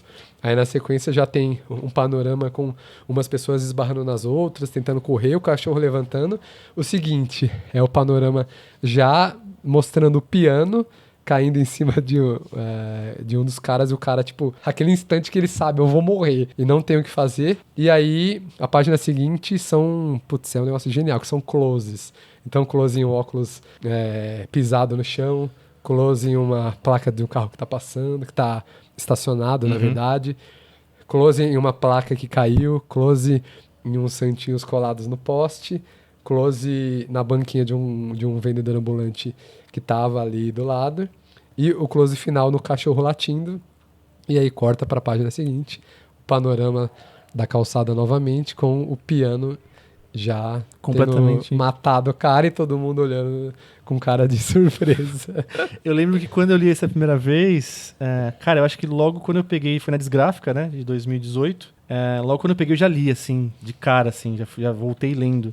E, cara, eu lembro que eu pensei assim, pô, é um lance, tipo, de a vida inteira passar diante dos seus olhos, assim, sabe? Eu não lembro nem qual personagem, acho que nem vale procurar agora aqui, qual é o personagem que morre, né? Se ele tem uma memória dele, eu acho que ele tem sim. Ah, ele é a memória do papagaio, que é o papagaio que fala a frase, a maioria é suspeita do que os poucos sabem, inclusive. E, cara, meio que a vida de todo mundo ali passa diante dos olhos, né? Porque o piano cai em cima do cara, eventualmente, mas todo mundo ali tem aquela... Qual a primeira coisa que você vai lembrar quando você for morrer, né? Do que nesse momento acontecer. E, cara, assim, ficou claro que isso é uma das edições de destaque, né, da No Howler, né? Porque ela meio que finaliza, até onde a gente sabe, né? Essa série. E finaliza com um experimento em ofício de quadrinhos. Essa palavra que a gente conseguiu maravilhosamente para substituir o craft, né? Então, esse ofício de quadrinhos que é, se não ficou claro até agora, super importante pro quadrinista que o Gerlach é, né? Não é só um cara que tá ali usando o meio ali para se expressar, contar uma história, ou trazer um sentimento, ou falar de uma coisa que tá acontecendo naquele momento e tal. Mas cara, construir mesmo quadrinhos que tenham qualidade, tanto na narrativa, no desenho, no roteiro, né? Que só tenham elogios para esse tipo de empreitada. E esse é o ponto. Você conseguir experimentar em uma mídia não é só fazer uma citação engraçadinha à metalinguagem, a uma quebra de quarta parede, enfim. Você não precisa dominar um campo artístico para conseguir subverter, conseguir coisas novas, inovadoras na forma, na estética. Mas eu vejo muita gente, principalmente na internet, tentando brincar com essa questão de experimento, só que acaba caindo em um negócio muito vazio, né? Tipo, fica o experimento pelo experimento. Sei lá, talvez falte para alguns quadrinistas uma visão realmente do que a pessoa tá fazendo, entendeu? Como artista, né? Uma mostragem de como ser um artista, né? Sim, uma revelação de si mesmo, né? Eu sou isso daqui dentro dos quadrinhos. Sim. E o Gerlach é um exemplo claro de um artista que tem essa visão. Fechando então os volumes do No Howler, agora a gente volta para 2017, em que o Gerlach lança 2 quadrinhos, no mesmo evento, inclusive, na Ugrafest, a última edição que foi realizada dessa feira, organizada pela Ugra Press, uma comic shop editora aqui de São Paulo. E lá o Gerlach já tinha uma maior fama, né? Porque ele já tinha ganhado... Ali no final de 2016, ele ganhou certa notoriedade com o No Howler 4. Ele saiu em alguns veículos especializados. Ele até comenta que chegou a dar entrevista para a TV local lá do Rio Grande do Sul. Então, a cena independente já sabia quem era o Diego Gerlach e queria ir atrás das coisas dele. E aí ele lança o A Recém, um gibi que saiu pela série O Grito, da Ugra, que é uma série meio que de gibi de bolso, um tamanhozinho bem pequenininho, bem confortável de ler. Meio que a continuação daqueles mini tontos, né, dos Imbres, né? Isso mesmo, com umas 20 páginas mais ou menos. Tem um limite de páginas, né? E um tamanho também que faz o quadrinista pensar para aquele formato e para aquele tipo de restrição, né? Isso mesmo. E ele lança também o Noia, que saiu em uma parceria do selo do Gerlach, que a gente ainda não citou o nome. Até agora, né? Até agora, o Vibe Troncha Comics, que é por onde ele publicava os volumes de No Howler e alguns outros gibis dele. E aí o Noia sai em uma parceria da Vibe Troncha Comics com a Escória Comics do Lobo Ramírez. E Noia também foi um dos grandes saltos de maior fama, é engraçado falar fama e falar quadrinho ao mesmo tempo, né? Mas vamos usar dessa forma. Que o Gerla conseguiu, né? Principalmente por causa da capa, né? Do Noia, que traz uma versão de um personagem super conhecido aqui do Brasil, né? Que é o Cebolinha, né? Isso. Uma versão do Cebolinha com uma cabeça com folhas humanoide, digamos assim. Como assim humanoide? Não, porque o Cebolinha, ele é um cartunzinho. Aqui é uma cabeça mais próxima. Sim, ele tá muito mais nas proporções de um ser humano normal, ser humano, né? exato, e não um monstrinho criado por Maurício de Souza. Exatamente. E, de fato, essa capa, que é uma capa pintada pela ex-esposa do Gerla, a Pauline Kreis, é algo que você olha de longe e chama atenção, porque você vê o Cebolinha vestido com a camisa da seleção, apontando uma arma para um punk que tá caindo no chão, fumando um cigarro, com uma feição de ódio, de rancor ali, e você quer saber o que é essa história, até porque a HQ se chama Noia, uma história de vingança. Sim, o Lobo Ramírez, né, o editor, costumou falar que, cara, se a capa é boa, as pessoas vão querer ler o gibi, entendeu? Então ele tem um foco muito grande de capa. Ele nem queria saber muito bem do que era sobre o que era a história do gibi e tudo mais. Só sabia que o Gerla ia usar não só o Lobo Ramírez, como o Luiz Berger, que também é um quadrinista, que participa também como personagem, né? Ele pega e faz uma versão ali ficcional deles dois. Sim, porque esse Cebolinha, ele sofre um trauma quando era criança, um trauma envolvendo quadrinho e feiras de quadrinhos.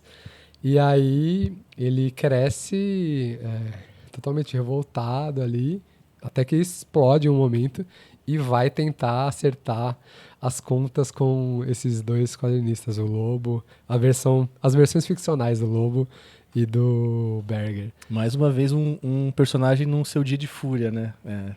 Juntando ali toda a sua história pregressa para finalmente se vingar do que está acontecendo ali, tentar, né, justificar a situação em que ele se encontra, tentar usar a vingança para justificar a situação em que ele se encontra, né. Cara, e essa é uma história muito legal porque ela meio que fala sobre o meio de quadrinhos independentes brasileiro, né. De uma forma completamente bizarra, mas, cara, tem muitos momentos assim, tipo, dos caras na feira discutindo o número de vendas. O Lobo Ramírez fala pro Berger, fala assim, vendi tipo 0,3 publicações hoje, tá ligado? Esse evento tá de zoa. Cara, que fala muito sobre como é os eventos de quadrinhos. Cara, o nome do evento é incrível, é FuricoCon. Tem uma galera de cosplay aqui, tá? Tipo, é um meio comentário a respeito, ao mesmo tempo, das feiras independentes e da CCXP, né? E também, querendo ou não, ainda do gênero do super-herói. Porque o Berger, ele tá com uma camisa do Justiceiro, na parte do clímax da história. Então, é meio que acontece uma perseguição com o Cebolinha e o Berger e tal. E o Lobo também. Porque o Cebolinha, no caso, o Gerla comentou que ele pensou assim, cara, e se o Cebolinha fosse um jovem que fosse seduzido pelo MBL, né, o Movimento Brasil Livre, como seria esse Cebolinha? Aquele cara, ele vira um cara que vai querer fazer justiça com as próprias mãos pra matar todos os punks e maconheiros e pessoas que estão destruindo aí a nossa sociedade e tal, né? E aí, ao mesmo tempo que ele é um anti-herói, ele se acha um justiceiro, como é o justiceiro dos quadrinhos, muitos quadrinistas sofrem na mão dele aí numa chacina que acontece durante o quadrinho, né? E no fim da história, o epílogo traz um gancho bem forte de que teríamos uma continuação, o Noia 2, e na verdade o Gerla chegou a começar a produção, que foi abortada.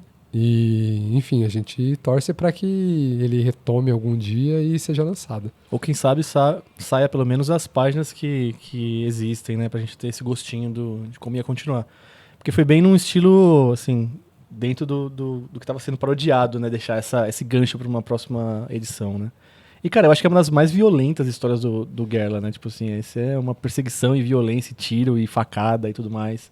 Sim, nesse sentido... É quase um slasher, assim, só que num formato mais de filme de ação, né? Porque tem a gente tomando tiro, tendo mão decepada, faca entrando na cabeça do cara. Aqueles filmes que são estereotipicamente vistos como filme de papai, né? Os Charles Bronson. Isso, exato. Desejo de Matar. Os Dirty Harry. Exatamente. Tanto que a quarta capa é uma referência à primeira história do Justiceiro, né? Do Homem-Aranha, né? E o Berger tá como Justiceiro nesse caso aqui. Muito muito interessante. Falar agora do outro lançamento que a gente só mencionou, a recém, o número 12 da série O Grito. Cara, esse gibi, ele mostra aquela questão que eu já comentei, do carinho do Gerla com os personagens, como ele trabalha de uma forma bastante pensada, as ações que os personagens vão tomar, a questão psicológica por trás deles, mesmo que seja uma história curta, uma história que tem elementos de humor, que está falando sobre besteira, ele traz muito desse elemento humano. E eu acho que o A-Recém é uma pequena pérola da carreira dele, assim, porque muita gente comenta, claro, os outros grandes gibis dele, mas esse é um grande gibi, é um grande e pequeno gibi. Acho que talvez o primeiro protagonista dele pelo qual ele tem algum apreço, né? Tipo, apreço no caso de querer que dê certo a história daquele cara, né? Que ele é um flanelinha, né? Um guardador de carros que acha que tá sendo perseguido pelo diabo, né? E o diabo é meio representado por uma figura meio Silvio Santos, meio... Exatamente, um cara de terno, todo elegante. Exato, que fala bonito com as pessoas. De novo, é um comentário mais social, né? O Gerla é um pouco mais bonzinho, digamos assim, mais esperançoso, digamos assim, o máximo que é possível ele ser, talvez. Pode ser. Sobre as pessoas nessa situação que estão tentando fazer a vida acontecer, né? Essa questão da invisibilização de muitas pessoas de classe baixa ou até pessoas sem classe social, como um morador de rua, igual é o caso desse protagonista. E ele faz o possível para colocar o máximo que ele consegue de desenho aqui, né? A gente vê muitos ogritos que às vezes usam até a página inteira como quadro ou usam uma grade de quadros mais reduzida, né? Tipo 2x2 e tudo mais. Ele põe uma grade de 2x3 aqui, tira o requadro, né? Pra caber mais desenho ainda. E, cara, o desenho dele não perde nada nesse formato, em definição, em leitura e tudo mais. Mas uma coisa que eu acho que a gente não mencionou muito até agora é a questão do texto, né, do Gerla. Como ele é capaz de escrever o texto... A fala dos personagens é muito característica sempre, né? Nenhum personagem fala da mesma forma, né? Os personagens dele não são... A voz dos personagens não é a voz do Gerla, né? Tipo, é a voz do personagem. A forma de falar, o vernáculo, né? O linguajar de cada um deles. O uso de gírias, o uso de expressões regionais e tal. Pelo fato dele ter vivido tanto no sul do Brasil quanto no Nordeste, ele meio que mistura muito dessas coisas, né? Sempre nos personagens. E aí, esse quadrinho é um bom exemplo desse tipo de bom uso dessa linguagem. E a reta final, o terceiro ato desse quadrinho, tem um dos usos mais geniais de música, de pegar uma letra de música, como se a música estivesse tocando no ambiente, né? E inserir ela comentando a história em si, que no caso é a Me Dê Motivos, do Tim Maia. E, cara, é completamente genial. O quadro final até tem o nosso protagonista cantando ali dentro de um carro de polícia. É um negócio que casa perfeitamente com o tema, com tudo que a gente viu nessas poucas páginas do Grito. Perto dessa época, o Gerla também focou um pouco em fazer gibis autobiográficos, né? Trouxe um pouco dele como personagem dentro das histórias dele, né? E alguns desses projetos incluem uma história para a revista suíça Chitrapazin e um zine que foi inserido dentro do projeto Baiacu, né? Da revista Baiacu, que foi um projeto que aconteceu uma vez só ali, né? Capitaneado pelo Rafa Coutinho, pelo pessoal da editora Todavia. Que era uma antologia bem extensa, né? Bem longa, que vinha com esse zine encartado, né? Ali dentro. Que é uma coisa até meio rara, que é um zine que saiu ali com o selo da Todavia e da Vibe Troncha Comics, que é interessante, né? Uma editora dá direitos de zine, no caso, direitos financeiros também, para um zine, né? E esse zine chamado Pirarucu saiu no mesmo formatinho da Know-How, formato A5, grampeado, bastante bonitinho. E aqui o Gerla fala sobre como foi participar desse projeto. Obviamente, como ele é o Gerla, ele vai incluir um monte de ficção ali, de bizarrices e tal, de surrealismo. E é um gibi bastante inspirador, no sentido de ser otimista até em falar sobre a questão de o que é ser artista, como é trabalhar, processo criativo. Claro que o Gerla também traz algumas questões interessantes sobre a cidade de São Paulo, pois parte desse projeto se deu aqui. Ele viajou para cá, né, para trabalhar nesse zine. E então ele comenta um pouco sobre a loucura da metrópole, uma comparação com a cidadezinha dele. Até a forma como ele mudou o visual dele, né? Ele coloca aqui no primeiro quadro que antes ele tinha um visual, um cabelo mais longo, né? Um visual smooth, e depois agora réptil, né, cara? Até conforme quando você desenha, nem chega a parecer muito com ele esse desenho, né, cara? Parece uma versão... Um cabelo curto, Sim, cavanhaque. Cavanhaque, um nariz quadrado, assim, um negócio meio nem muito parecido com ele, né?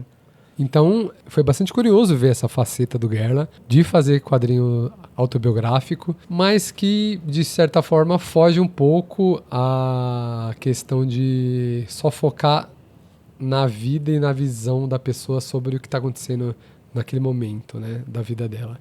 Porque aqui, apesar de ser um quadrinho focado no que ele vivenciou, ele se dá o luxo de falar sobre outras questões. A própria produção, né, da Baiacu, ele tá comentando aqui, ele até faz uma caricatura bem interessante do Rafa Coutinho, quase como um chefe de gangue, né? Tem um momento aqui que o Coutinho é quase o Faustão, o Fausto Silva. Aqui, ó, aqui, mas antes, aqui no começo, olha isso daqui, ó. Gerla, ô louco, meu. Sim, um desenho completamente, assim, nada representativo do cara, né? E aí tem um momento que eu gostei aqui, que é uma hora que ele tá falando sobre produzir o quadrinho, né, pra Baiacu, e ele tem um sonho, cara, e o sonho, eu acho que é uma cutucada dele muito interessante no tipo de quadrinho que a Baiacu talvez estivesse fazendo, né, aquela coisa um pouco mais poética, surreal, até muda completamente o desenho dele, ele coloca até os recordatórios em pequenos recordatórios dentro do quadro, assim, né? Muda até a fonte, ele mete uma fonte Comic Sans no recordatório só pra dar aquela coisa assim, tem uma queda, cair, afundar, ser digerido. Cara, o cara tá fazendo uma coisa encomendada pra revista que ele tá participando e ainda dá uma cutucada no estilo da revista. Parabéns, viu? Meus parabéns. E esse mesmo ponto de não falar só sobre si em um quadrinho autobiográfico, mas sim criar uma autoficção e também tentar abordar temas mais amplos do que, né, a própria vivência, é encontrado na história que ele faz para a revista Strapazin, nessa revista suíça, da qual ele participou por conta de um projeto de intercâmbio com artistas suíços que vieram para o Brasil e alguns artistas brasileiros que foram para a Suíça. E aí teve até uma exposição aqui em São Paulo, lá em 2018, envolvendo, né, os artistas que participaram. E um dos resultados desse intercâmbio foi essa edição da Strapazin com vários quadrinhos, textos, ilustrações desses artistas. E o gibi do Gerla, que se chama Uma Série de Vinhetas, ele vai mais pro lado do ensaio do que realmente uma história sobre ele, com começo, meio e fim.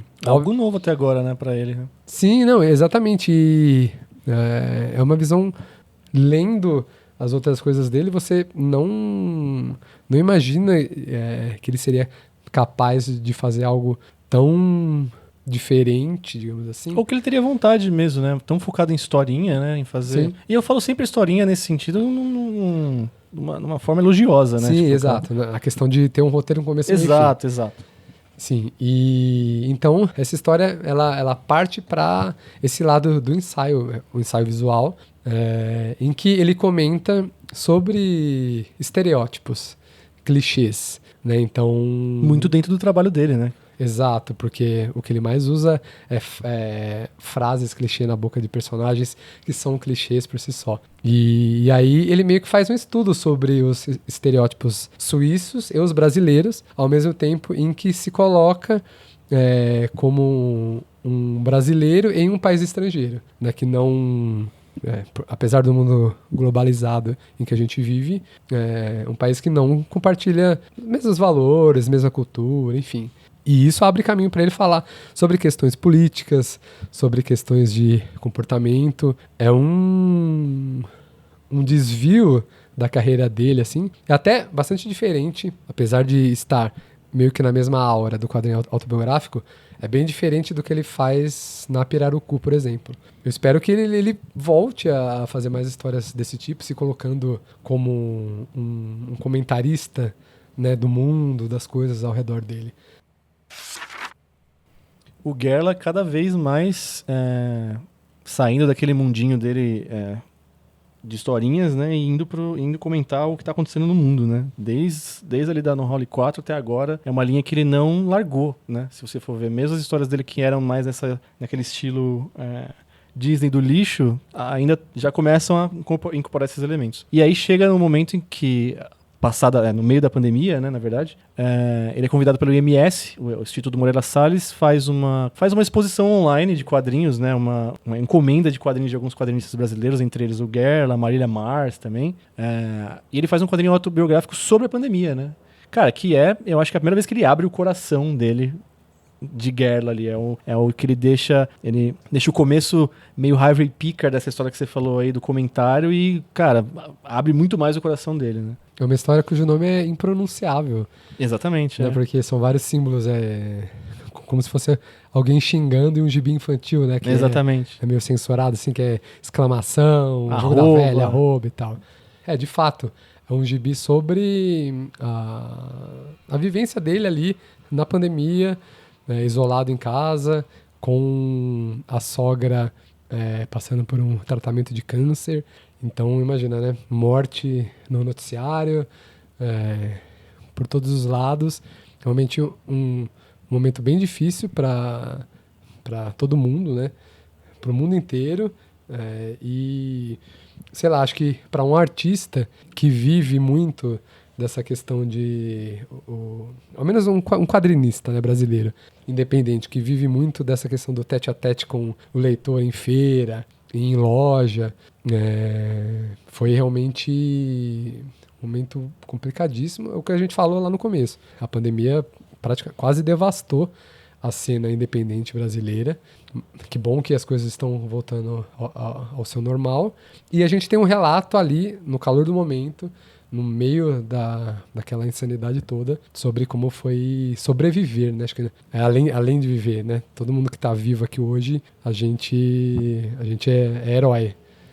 E de nenhuma forma sendo exploratório, ou sendo feito para ganhar like, ou sendo feito para viralizar, alguma coisa assim. É um quadrinho sincero.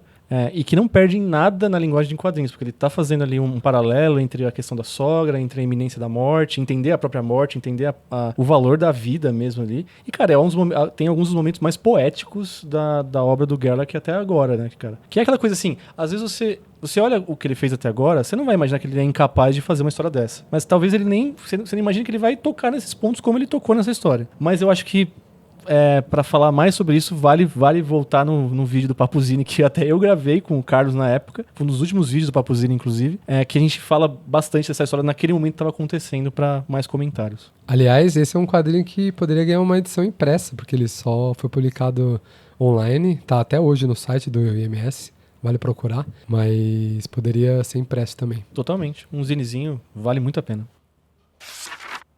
O Gerlach também conta com participação em diversas antologias ao longo dos anos. Ele chegou a publicar histórias na revista Pé de Cabra, da editora homônima, do nosso querido amigo Carlos Panhoca. Ele publicou também na Cavalo de Teta, do João Pinheiro, que foi produzida além de 2017, 2018, também com um conteúdo bem político. É um coletivo, né? Um dos primeiros coletivos que ele montou ali com o João e participou, né? Criou, acho que foram 3 números, não foram? Isso, foram 3. Eu tenho só os 2 primeiros, o 3 acabei não pegando. E ele também participou de uma antologia da Escória Comics, que teve só um volume, A Portal do Inferno, e também com uma história cheia de maluquices e demônios e não sei o que lá. E nessa história tem um negócio curioso que, como ele incorpora elementos da cultura popular, do imaginário popular, que é conhecido por bastante gente, nas histórias de uma forma completamente bizarra. Então, nesse gibi da Portal do Inferno, tem um policial que é desenhado igualzinho ao Tom Selleck, com bigode e tudo. Aí tem uns personagens gêmeos que tem o nome de Christian e Ralph. Então, ou seja, ele consegue buscar essas referências que a gente nem lembra, sabe? Que você teve contato provavelmente na infância e ainda assim consegue fazer graça com isso. A história da Cavalo de Teta número 2 eu acho que é bem parecido com o estilo do Werner Herzog, né? Uma história de um cara que fica perdido na Amazônia e acaba se tornando quase um messias ali. Cara, é bem interessante porque essas eram muito mais políticas, né? Muito mais, assim, claramente servindo como crítica, servindo como resistência, né? Uma palavra que foi muito usada na época e é usada até hoje. Mas não continuaram, né? Foram aqueles 3 números naquela época e não teve mais... foi só aquele momento mesmo. Né? E a Pé de Cabra também não teve mais números, né? Desde aquela época. Ele lançou 2 histórias na Pé de Cabra, né? Uma é sobre a banda que ele criou, uma banda bizarra lá, o Guitarroides, né? O Guitarroide, o sei lá quem. Que é muito boa essa história, inclusive, que tem uma entrevista com o Skylab, mas eles vão no programa do Skylab lá. E tem uma história do Pica-Pau, que é, de novo, mais um dia de fúria nas histórias do Gerla, né? Essa repetição que a gente gosta tanto em artistas que têm uma identidade, né? E muito doido, você comentou dessa história do Pica-Pau. Digamos que o Gerla apenas pega um tipo de comportamento que já estava em um cartoon, desenho animado, aquela loucura, aquela inclinação à violência, como a gente vê nos desenhos do Pica-Pau, Looney Tunes e tal, e extrapola aquilo a um nível estratosférico. E agora chegamos, talvez, na primeira grande publicação fora de séries das séries que o Gerla criou. A primeira, talvez, mais próxima de ser chamada de graphic novel, com um personagem absolutamente conhecido e estabelecido dos quadrinhos mundiais, que é o Homem-Aranha. Né? Ele faz uma história que é chamada de Batata Quente, um nome maravilhoso. Saiu em 2 edições, inicialmente saiu uma edição em A5 mesmo, daquele formato que eu adoro, que você tem que ler puxando a folha para cima. E depois saiu no formato widescreen, que você consegue ler como uma pessoa normal. Uma edição muito mais bonita, tá? Uma capa bem interessante, saído pela MM Art, a editora do Márcio Júnior, né? Também quadrinista também. Mas vamos lá. Cara, o que é essa história? O Gerla pega Philip K. Dick, aquela questão do Philip K. Dick de ser um autor que... Da frase famosa, né? A realidade é aquilo que você... Mesmo que você pense que ela não existe, ela não sai de lá, ela não desaparece, né? E ele pega uma história do Homem-Aranha em que o mundo que o Homem-Aranha vive praticamente não é real, né? O Homem-Aranha, no caso, o Peter Parker mesmo, assim. Ele começa, inclusive, com aqueles recordatórios, recaps, né? Famosos que aconteciam no começo de todas as histórias, contando a origem do personagem. E, cara, essa história tem partes iguais de comentário social, tópico na época, porque conta com uma versão Screw, que deve ser a primeira e a última vez que a gente vai falar sobre isso no podcast, do Olavo de Carvalho como professor... Como o professor Caraglio de Oliva. Exatamente. Com um Stan Lee que aparece de uma forma até meio vonegutiana, né? O próprio autor aparecendo para conversar com o seu próprio personagem. E o incrível Homem-Aranha italiano, né? Que é famoso na internet aí, num meme, num filme feito por fãs aí. Que, cara, aparece assim, jogado no meio da história para criar um plot que no final é isso mesmo que eu falei.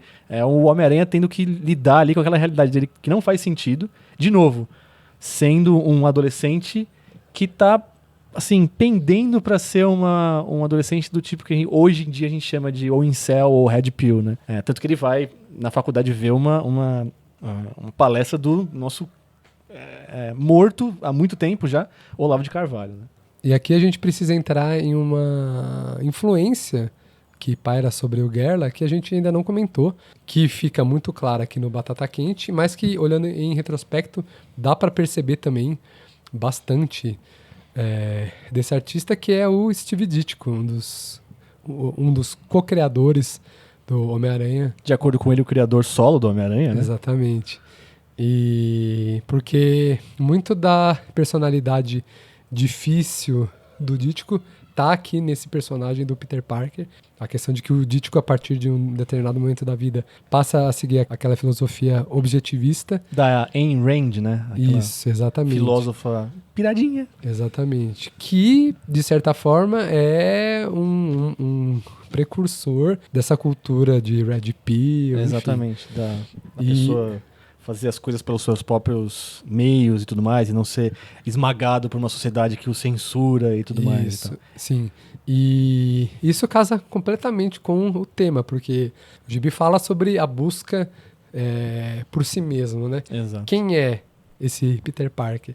Ele é uma pessoa, ele é um personagem, ele tem uma vida, ele tem livre-arbítrio. Ele tem volição, ele tem vontade própria. Exato. Talvez. Porque ele chega a conversar, né, com o próprio... Ele tem o Stan Lee, que é o Stanley, né, na história, né? que é o Stan Lee desenhado naquela forma bem anos 70 dele, com aquela peruquinha, a pegada meio riponga ali pra tentar convencer adolescentes a comprarem mais Marvel. É meio que um mentor dele ali, né? Ele se encontra, assim, a gente entende que ele se encontra constantemente com o Stan Lee pra ter conselhos, né? O Tio Ben tá longe de aparecer nessa história. É meio que, se você for pensar, o que aconteceria com o Homem-Aranha se o Tio Ben não existisse, entendeu? Também, E aí verdade. o Tio Ben, na verdade, é o Stanley ali, né? É bem isso mesmo. É bem isso mesmo, até porque ele não teria esse pêndulo moral, né? Essa Exatamente. bússola moral. Ele não tem, né? Ele não tem a frase, né, aí pra ajudar ele, né? Os Sim. grandes poderes vêm grandes responsabilidades. E é um gibi excelente, é uma reinterpretação de um personagem que a gente conhece há tanto tempo, tão bem, e que a Marvel, por exemplo, em nenhum momento teria coragem de fazer. Já rolaram algumas versões do Homem-Aranha ao longo dos anos. Aí o Peter Bagg fez um quadrinho. Sim. Beleza que pra Marvel, não é um zine, Exatamente, nada, né? O Stanley tava de olho lá. Sim, tem ainda uma versão bootleg, que se chama exatamente assim, Bootleg Spider-Man, feita por um artista gringo, o Matt Kane, que circula por feiras independentes dos Estados Unidos, em que ele faz... ele meio que trilha esses passos do Guerra, fazendo um Homem-Aranha bem das ruas, e um desenho bem sujão, bem podrão. Mas o Guerra consegue ir além, né? Ele não faz uma paródia, ele não faz uma reinterpretação, ele fala sobre coisas bem profundas, assim, como o Felipe comentou, essa coisa de pegar temas do Philip K. Dick e colocar em um super-herói de forma bastante adulta, até porque não é um gibi que tem muito humor, né? Talvez 2 ou 3 cenas ali sejam realmente mais engraçadas, mas o foco é em outra coisa. Então, se os grandes quadrinhos de super-herói adultos, aí como Watchmen, Cavaleiro das Trevas e tal, tratam sobre questões políticas, filosóficas, psicológicas, o Batata Quente não fica atrás, não, na questão de escopo, na questão de querer ir além, né, daquele material base, que é básico também.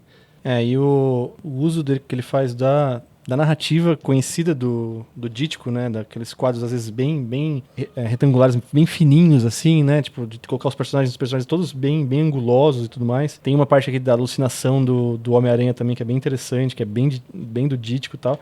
E no final ele chega a salvar o Dítico, né? Que o Stanley tinha deixado preso dentro de mais uma masmorra. Essa é uma piada muito boa, né? Que tem uma masmorra e ele acha mais uma masmorra dentro da masmorra. E, cara, e o final é completamente surreal, assim. Tanto o Philip K. Dickiano quanto Ben Gerlackiano, assim. O final fica tudo explicado e nada entendido, digamos assim. E após essa aula gigantesca sobre um de nossos maiores, a gente vai se encaminhando para o fim deste episódio de estreia do Crazy Cast, falando em primeiríssima mão do lançamento, que ainda vai acontecer, do novo gibi dele. O Alvorada dos Corações Macabros, que tem uma capa que já foi divulgada no Instagram, na pré-venda da Pé de Cabra e tudo mais, que mostra o Kurt Cobain ali no fundo e um garoto ali juvenil. E já tem uma cara toda dos anos 90 ali. E, cara, eu tenho quase certeza, vou chutar aqui, que o nome dessa história é uma referência a um disco antológico da história do black metal norueguês, que é o The Dawn of the Black Hearts, que é um disco de uma banda chamada Mayhem, que tem uma história assim, cara, de suicídio e de assassinatos, que tem até um filme, se for procurar, que assim, com certeza o Guerra sabe dessa história e eu não tenho como não, assim, ver que ele tá fazendo uma referência a esse tipo de coisa, que vai ser uma coisa que vai fazer parte do plot, inclusive, dessa história, né, desse quadrinho. Ele faz uma grande homenagem meio que às avessas aos anos 90, né? Exatamente. Porque os anos 90 a gente tem ali no comecinho, no final, 89 é o ano da queda da União Soviética. Exatamente. Então, Muro de Berlim, União Soviética, começo do grunge. Exato. Então, o fim da Guerra Fria, uma juventude perdida no mundo, a tecnologia cada vez mais presente na vida das pessoas, começando a roubar empregos. As promessas de futuro dos anos 80 todas quebradas pela Guerra do Golfo. Exatamente. Então, o Guerra pega todo esse caldeirão cultural, social e econômico dos anos 90 E faz meio que uma carta de amor, como eu falei, às avessas pra década. Meio impossível a gente não ver, porque ele é um cara da geração X, né, pelo menos. Então ele viveu essa parte e a gente também é meio... Foi, assim, alimentado com as referências dos anos 90, assim, vivemos nessa época, somos dessa época, né? E, cara, a gente não pode falar muito ainda sobre o plot do gibi, mas a gente pode falar, cara, que é um caldeirão de referências, assim, mas usada deliberadamente. Ele pega o que realmente é necessário pra história. Sim, uma época que a gente vive em que a intertextualidade, né, essa coisa da referência é usada como mote para vender coisas, né? Ah, isso fala sobre isso e fala sobre aquilo e isso, e a qualidade da obra acaba ali, né? Fazer com que as pessoas se sintam mais inteligentes por saber de onde veio aquilo e tal. E criar, obviamente, uma mentalidade, né? Uma mentalidade de produto, né? Se você sabe de onde aquilo veio, você já consumiu aquele produto, você vai querer consumir aquilo e tudo mais. Mas ele pega algumas referências ali a King of the Hill, né? A série O Rei do Pedaço. O Rei do Pedaço. O nome incrível que o SBT foi capaz de dar, né, pra essa série. A desenhos da MTV como a Daria. E o Kurt Cobain, que tá ali o tempo todo, e as pessoas à volta dele também, né? O universo grunge como um todo, mas também bandas que não estiveram necessariamente ligadas a esse movimento, como o Smashing Pumpkins e outras. E assim, um plot bem básico da história, né? Conta a história de um garoto que, cara, ele tá ali inserido, vivendo nesse mundo dos anos 90, né?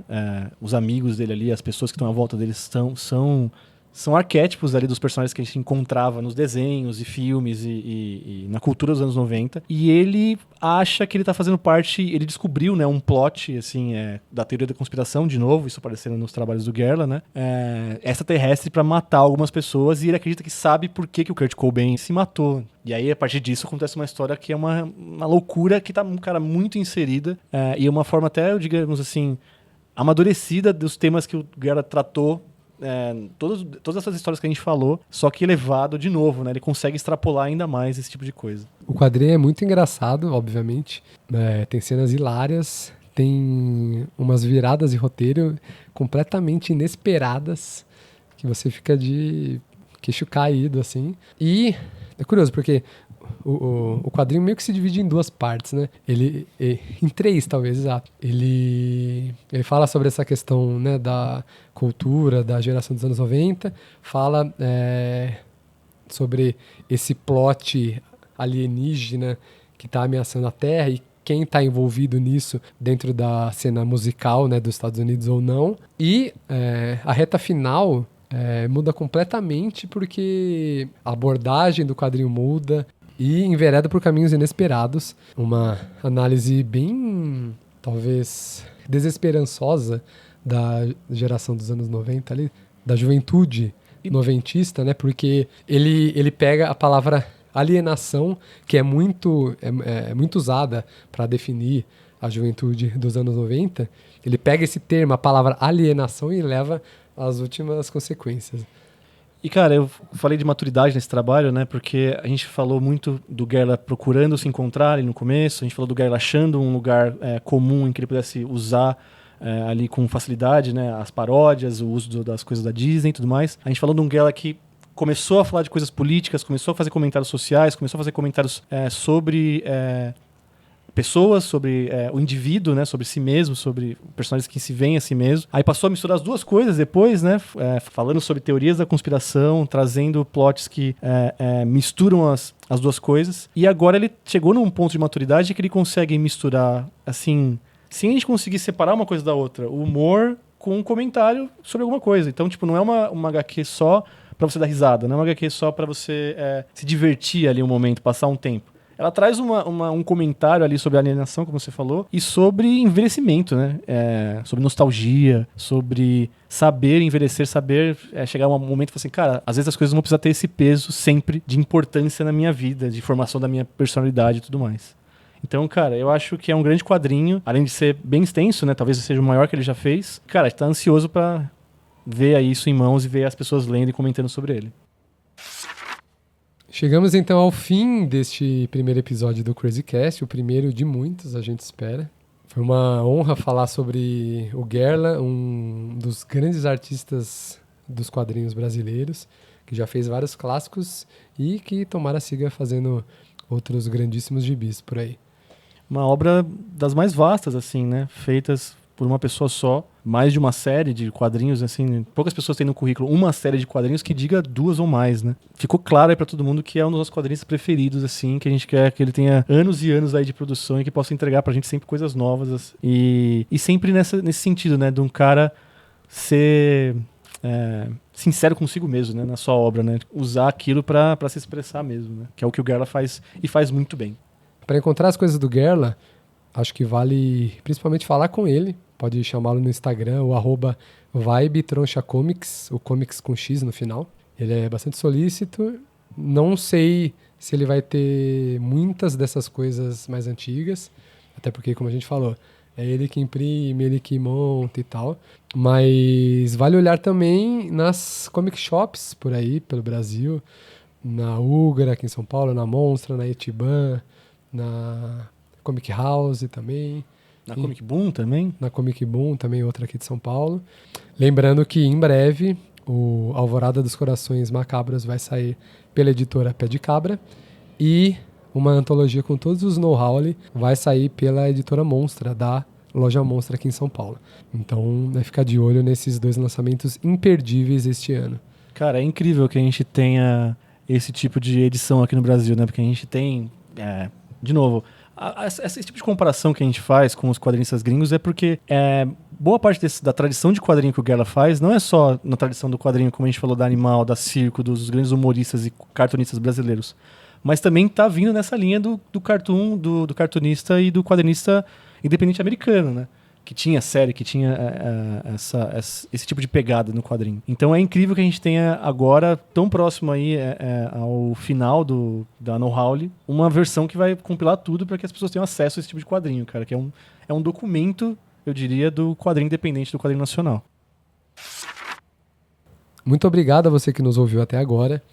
E fica aquela recomendação de sempre: curta, compartilhe com pessoas que leem quadrinhos, com pessoas que também não têm o costume de ler gibis. Quem sabe esse conteúdo possa gerar alguma fagulha para nossa arte tão querida. Pessoas que amam podcast, principalmente, que vão ser capazes de ouvir todas as 3 horas de duração desse episódio, que a gente fez com muito carinho mesmo, tanto pela obra do Guerla quanto pelos quadrinhos. É isso aí. Obrigado, até a próxima. Um abraço. Valeu, pessoal. Tchau, tchau.